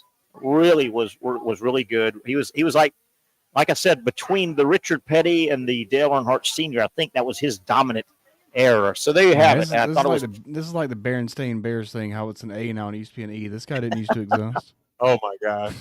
Pat, did you happen to see? I watched some. I like women's softball. It's a fun sport to watch. Oh, you do? Florida State last night. No, I didn't. No, I didn't know you liked women's sports at all. Come on, man. There's ladies sitting there, man. I am just trying to be a truthful person. Good game last night. Be transparent, Terry. Florida's ranked second. Santa and God. Yes, always listening. Florida's ranked second. FSU 10th in softball. FSU in Tallahassee last night beat them 4-0. Much closer game. FSU hit a 3-run homer in the first, and then didn't do anything until the 6th. They hit a solo. Their pitcher must have been really solid. She must have been really and good. FSU made some really nice defensive plays. The Gators were getting runners on base, but good game. Got to score. Speaking of sort of softball, how about baseball? I want to get this out again. Florida will host Vanderbilt starting tomorrow, Friday, Saturday, Sunday. 3-game series in Gainesville. Okay. The Saturday game has been moved.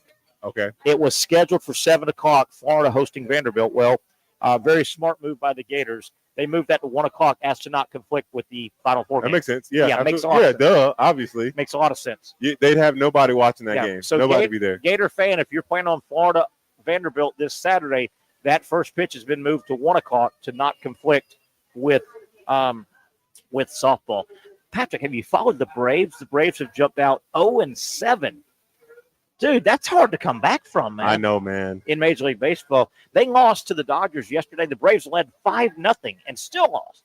Patrick. I don't get it, bro. Woo! They are scuffling. They are scuffling, man. They're drowning right really, now. they've got their home opener. Injuries. Acuna's not back. Slider's not back.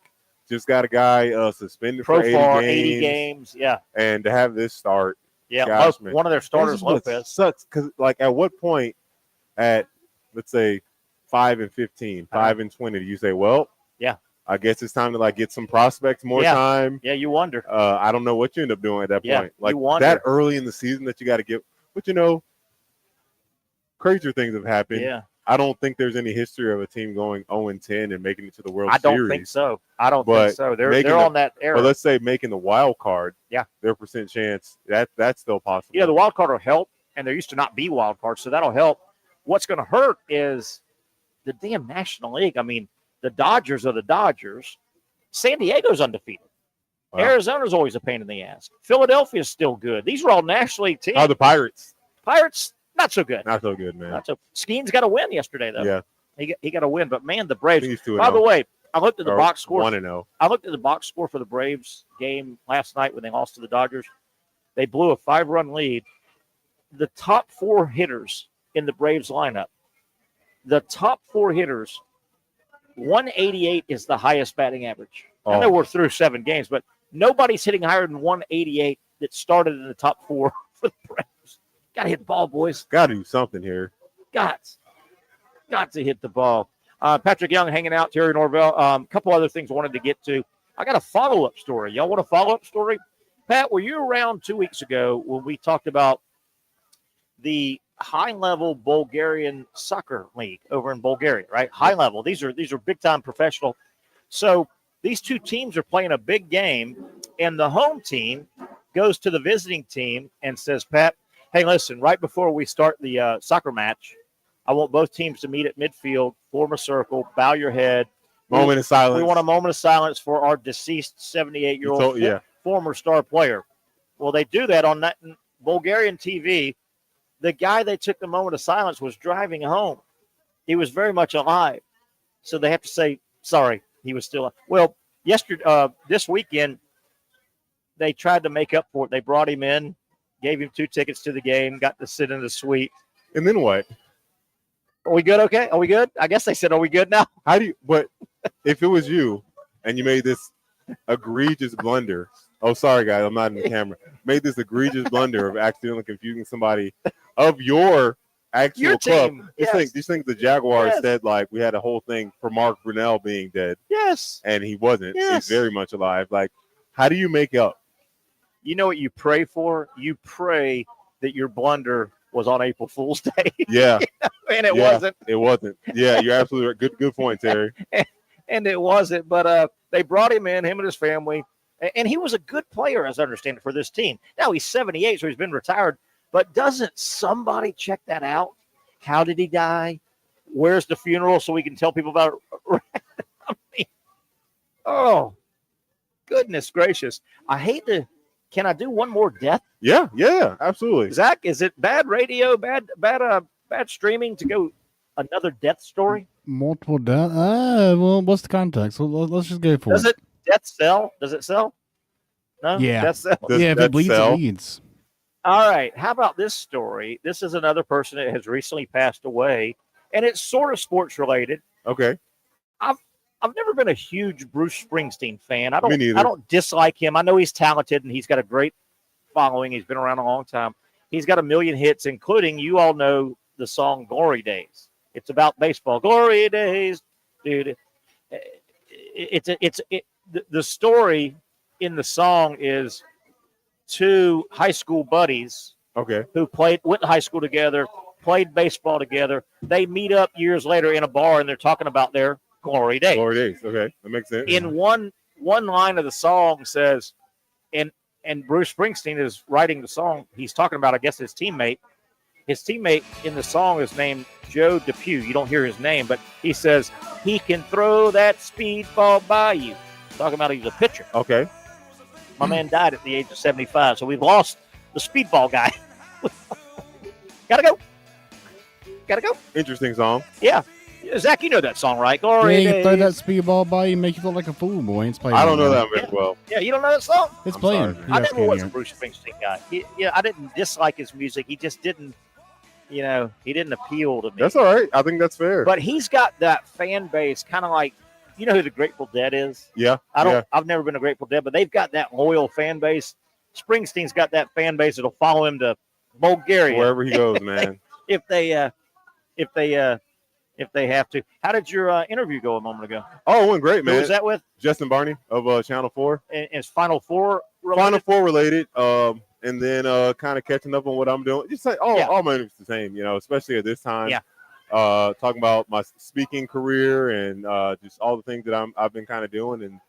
And, Justin, I've known him for a long time. So we, chit-chat before, chit-chat after. And hopefully he's going to have me on in May in a morning show where I'll talk about the event we got going on in June, which I'm not ready to talk about it yet. Can you talk about it? No, can't talk about it because I want to be able, once Can you give a clue? Once you direct, it's going to be a month-long challenge, a month-long June challenge. Sports and on June, related, kind of? Just moving your body. Okay. Whether it's walking, whether it's a workout, whether it's playing pickleball. Just and it's through your foundation. Yeah. But you have not done this type of No, we haven't done this before. Event. Well, June is not too far away, right? What are we in, April? You want to have the donation system. So when people go to sign up and whatnot, we want to have all that stuff ready before we tell people to go. We're in April now. We got time. We're April, plenty of time May, in June. You want to make sure you have everything together before you promote it. Okay. And this will be 80% there. Will this be a one day? Oh, you said a month long. Month long. I know I'm trying to beat you up here, but month long. Have you done any other regional, national media so far with this Final Four? And do you have anything coming up? Today's Thursday. I got a thing with Sirius today at like 8:13, and that'll be quick. Who's that with? Do you know? Gosh. Do you know how that Sirius radio works? I don't really know much about it. Satellite. Ozone radio. That makes sense. That's not John Oyster, is it? He goes by Ozone. I don't even know anymore, He's man. a Jaguar guy, but no, he wouldn't be talking to you about Final. But is this Final Four related? Final Four related, absolutely. Are you able to squeeze in some PY Foundation stuff when you do these, or is that? Yeah, absolutely, yeah. That's I think they always do a pretty good job of trying to make sure it's a win-win for that person to get a chance. I don't like it when, like, there was a celebrity that went on a show the other day that I was listening to. You know, let's say it was 30 minutes long, and that's all they did. 20 minutes of it was him promoting an event, which I think you should. But like this guy, we know him. He's a household name. Yeah, I won't throw him out there, but he's getting paid. It would have been nice to get some more from that show than just him promoting. So. Not that I'm not going to say it's not important, but I just feel like he has so much more to bring to the table. Yeah. For in insights that. But he's getting paid by a company to go, so he's trying to get. Yeah. You know, I've never. I think the event that they have, I think they founded it. There you go. I've never gone and did radio on Super Bowl Radio Row. You know, they do a whole week, and there are hundreds of radio stations, and from what I've gathered, though. You've got all these radio stations at the Super Bowl site, right? That whole week, the week of the game. And these celebrities, well-known celebrities, will get paid to represent a company. And they will walk and do each, because that's what they're getting paid to do. But from what I've heard, talking to people that I know that have done it year after year, it's almost gotten so out of control, what you said. The celebrity, the Emmitt Smith of the world will be representing whatever. Depends. That's what he represents now. Yeah, whatever. And they said it's got to the point where you understand the trade-off. If you, Emmitt Smith, come on, right? I'm not paying you, but let's talk about your. But the word is, these celebrities, if it's 20 minutes, they want to do 19 of their thing. 19 of their thing, which, you know, it can work. Yeah. Telling stories, how it started, because there may be some cool dynamics in there, but like I'm not taking away any of the merit, because they usually are trying to promote something that they've done, they're doing, or a foundation or something. So it's coming from a good place. You got to mix that, though. You got to mix it up. Yeah. I mean, obviously, if I didn't know you, Patrick Young, and somebody had your contact, I had your contact, I reached out to you, your people, whatever. Yeah, Patrick can come on today at 5. Yes, I would hit the foundation. I understand that, and I would say, hey, but we've got to talk. There he is, Johnny Pop. There he is. Johnny Pop, Oyster. What's up, man? But I would understand, and you would understand too. PBR. Hey, and you would understand too. Pat, we got to talk some basketball. Yeah. You know, oh my gosh, without a doubt. We got to talk a little basketball. Without a doubt. We'll get your foundation in. Hey, getting back to basketball, Florida took off yesterday, right? Florida they took off Wednesday. I think Wednesday mid to late afternoon, so they got most of their stuff done. I'm assuming the other 3 teams did basically the same thing. That's a little different in that normally, right, Pat, you go on a road game, you go the day before. I know, right? Yeah. Not 2 or 3 days. Now, school's out at spring break. That's no factor for these schools, is it? No, and I think because it's such nice such a special thing, and, you know, you get to see your fan. I think they do a great job getting guys there early enough to enjoy the experience, but also to stay locked in. I don't think that's an issue whatsoever. Who will still having the fans all there too? Yeah, it's got to be fun. I don't think that's a factor, right? Even though you're out, you're going to be in a hotel 2 or 3 days. If you win, you're going to be in a hotel 5 or 6 days. But that's great. But you want to be in a hotel. You want to pack a lot of clothes, right? Yeah, you do. You want to pack a lot of clothes. Absolutely. How will Florida, when they're man-to-man, which they play most of the time defensively, obviously I remember the game. I watched the game where Florida beat Auburn. Did Florida run a bunch of guys man-to-man, or is there one guy that's going to get broomed the majority of the time, in your opinion? Who, if there's one guy, who would be the best? Man-to-man. Yeah, man-to-man. Man-to-man. Bill Raftery. It'll be man-to-man. It'll be a good Who would part be their best? They want to rotate probably, but who would be the best guy you think physical-wise to match up with Broom? I'm trying to think. Who do they start in the front court? So Dylan Cardwell and Janai. So Chinning will get the start. Probably Condon. Condon's probably going to guard him first. Yes. And then, Chinyelu better just size matchup with He'll Dylan run around with Cardwell. Yeah, that seems right. And then, first subs coming off are Thomas Houck. If it's Houck and Condon, then maybe Houck goes to Janai Broom.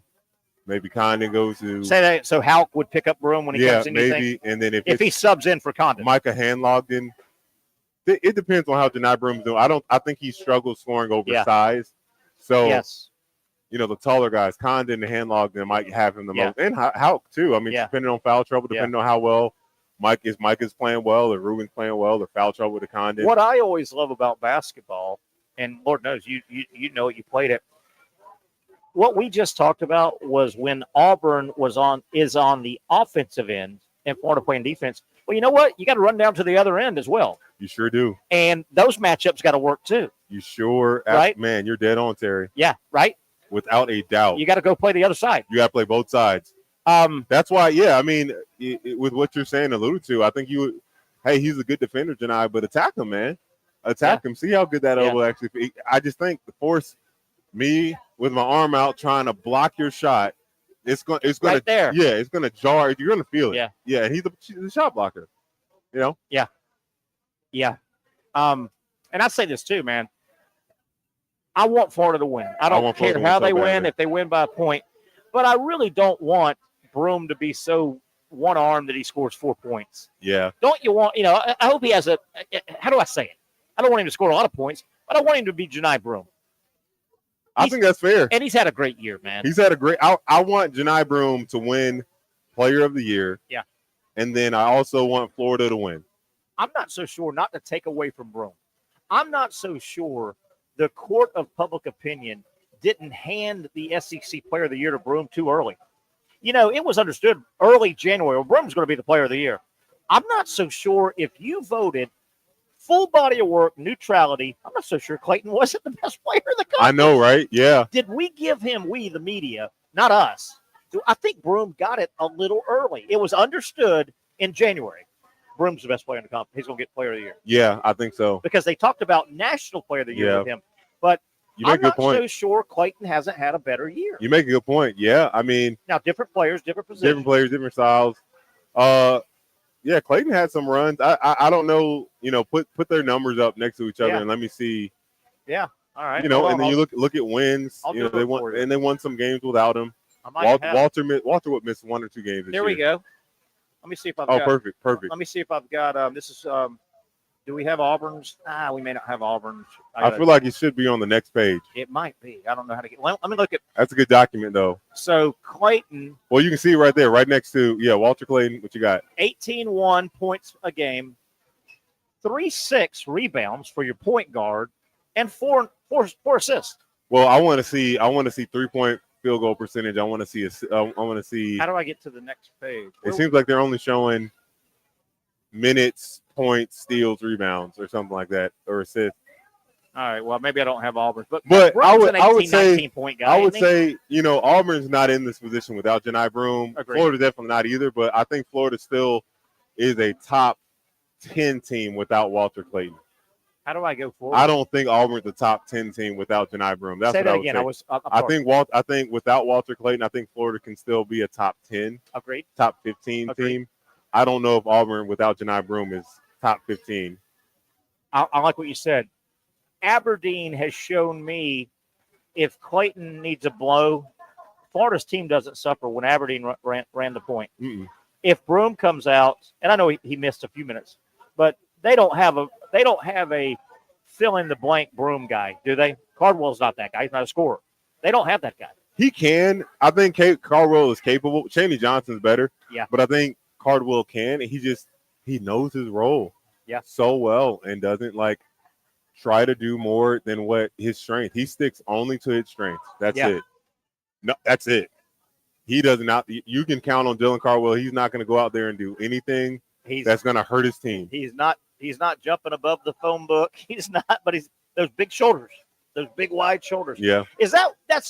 If you looked at Florida's basketball team, and it got exposed a little bit with Williams the other night at Texas Tech, big burly power forward. Is that if you said Florida's missing one thing, that thick, I call it burly, 250-pound power forward, right? Is that the one thing this team may be missing? And you can't have everything. They don't have that thick Cardwell build. Williams from Texas Tech. Well, that's what Ruben just doesn't move as well as I still see him a little more Cardwell. He doesn't move as well. I still see him more that way than this way. I'm talking about. But he's like, what was he, 260? Yeah. He's got to be 260. Have you apologized to Ruben? You know, you hated him at the beginning of the year. He's solid. I gave him fair criticism. He did. And he did exactly what you want to see a guy do. You want to see them get better, and he absolutely did. He's gotten so much. And, like, if he gets an offensive rebound and decides to go back up with it, all right, good. Yeah, and that's your shot. I call it early in the year, a little flip shot. Early in the year, I was like, pass it back out. Pass the ball back out. Yeah. I don't care if you're under the basket 1 feet. Am I fair? He's got that little 6 foot and in. He's got a nice touch. I call it a little flip shot. He's got a little half hook flip. He's not bad at that. Yeah, he's got a little hook shot. He's solid, man. It just looks so robotic and stiff earlier in the year. It looks a lot more. He still can get better on his touch, but it looks so much. It's going. He found what's work. I bet he's got a decent field goal percentage. Do we have it? No, I don't. We don't have percentages. What did he end up doing? He ended up 6.1, 6.5, and 1 block a game. And he doesn't play a ton of minutes. No, he doesn't. He starts. Especially now that Mike is in. Yes. Yeah, they're about the same. But he's not. His role isn't to score. So, you can't be mad at it. You want to see those rebounding numbers maybe up a little bit more. But that's easy. How many minutes is he averaging? I'm sorry. We do have. I'm sorry. Broom is an 18-7, 10-9. So he's 19-11. Those are nice numbers. But they're totally different players. Yeah. So you can't really apples to apples, oranges to oranges. Man, but if you base it off the clutch gene and knocking in the crunch time, well, Janai, man, he knocked down some big time clutch shots and crunch time that too. 3-point the other night, but he hit some big shots to win them games. Auburn, though, the big concern going into the tournament was Auburn looked like they had run out of gas a little bit, didn't they? But they got a shot in the arm. I think they ran out of gas at the end of last season. They sure did. They beat Florida pretty good in the SEC championship game. What about obviously mentally Baker Mazzara getting thrown out of that game against Yale? Yeah. What about knocked out the first we got round. 1 minute left here. We'll be back tomorrow live 4 to 6. And obviously our final show before the Final Four. I know Hanlogden did not play against Auburn in the regular season. He was not on the active roster. He got hurt against Auburn. What about his full circle? He's playing Auburn. He's playing Auburn for the first time since he was it's watered down. He was first time he'll play Auburn since he was on the floor with a broken leg. I know, right? How about that? His leg snapped, man. Yeah. In a basketball game, his leg snapped. Isn't that so wild? All right, we're out of here. We got 1 minute left. Friday, one more show. One more show before we get it on Saturday. And Monday we get to either be talking about hanging our heads, or we're going to be talking about the preview going into that night. Are you as of now watching it at Casa de Young? No, I'm going to go watch it at my best friend's house, Okay. Matt Santoni, and get to hang out with his daughter. And Uncle Pat's going to have a little play date with her before we watch it. Probably as we're watching the game. I'm kind of glad Florida's the first game. You are? Yes. Go ahead. It'd be brutal to wait through, and if the first game goes long, the second game gets pushed a little bit. Man. We know Florida's going to tip at 6:09. All right, PY, you're out of here. We are wrapping it up. Good job, Zach Rothrock. I appreciate it. And certainly we appreciate Reggie Young from the Boots on the Ground charity event coming up. Boots on the Green, coming up on Sunday at the Yard. That'll do it. We'll get back together tomorrow, 4 to 6, as always, for the Friday edition of the Young and Norvelle Show right here on Action Sports Jax. Take care, everybody. Finally, a family atmosphere, kid-friendly restaurant with a real sports bar feel. Bricks Jack's Beach features all that and a large, climate-controlled covered patio with misting fans and heaters for all seasons. Mix in an extremely diverse menu that features the most quality and affordable steak at the beach, and there's no reason not to enjoy your next lunch, dinner, happy hour, or big sporting event at Bricks Jack's Beach, 300 2nd Street North in Jacksonville Beach. See you at Bricks Jack's Beach.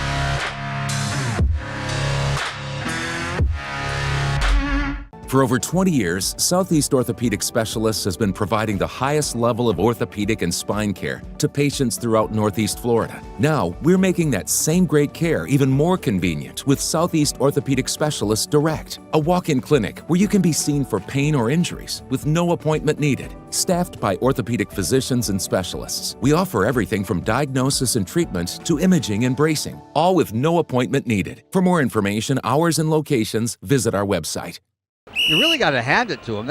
Hold on. The previous play is under further review. I'm not sure what he could review, but okay.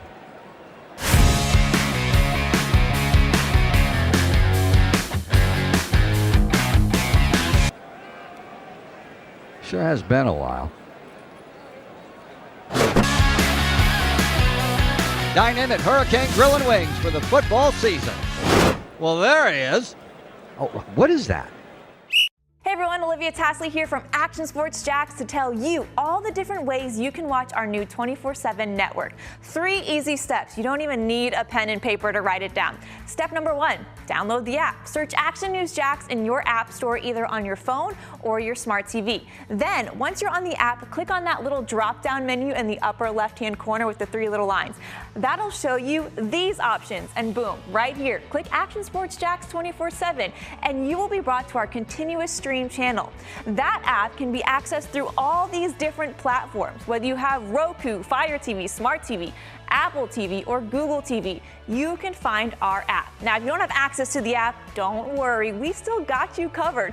We're across all social media platforms from Facebook, Instagram, X, YouTube, Twitch. We have a podcast channel. Plus, check out our short reels on our TikTok. Action Sports Jacks 24/7. It's on all the time and everywhere. Summertime means sizzling sales at Nimnick Buick GMC. The #1 Buick GMC dealer in Jacksonville has lots of inventory to choose from with their best price guarantee. Nimnick never charges above MSRP. You can save up to $10,000 off select new GMC Sierras or get rates as low as 1.9%. You know, I'm a truck guy. GMC Sierra, my trim level is an SLT. This one's an Elevation, pretty good looking color as well. So here at Nimnick Buick GMC, you have a lot to pick from. My father-in-law, he drives this, an Enclave, so I feel like that GMC in the family. 2025 is coming around the corner, which means it's almost time to close out those 2024s this summer. You can schedule a test drive at NimnickBuickGMC.com, and while you're there, check your trade value and customize your payment options. Nimnick is there for you, even on Sundays. Visit the showroom on Phillips Highway or shop online at NimnickBuickGMC.com. Nimnick, your friends in the car business since 1941. GMC, we are professional grade.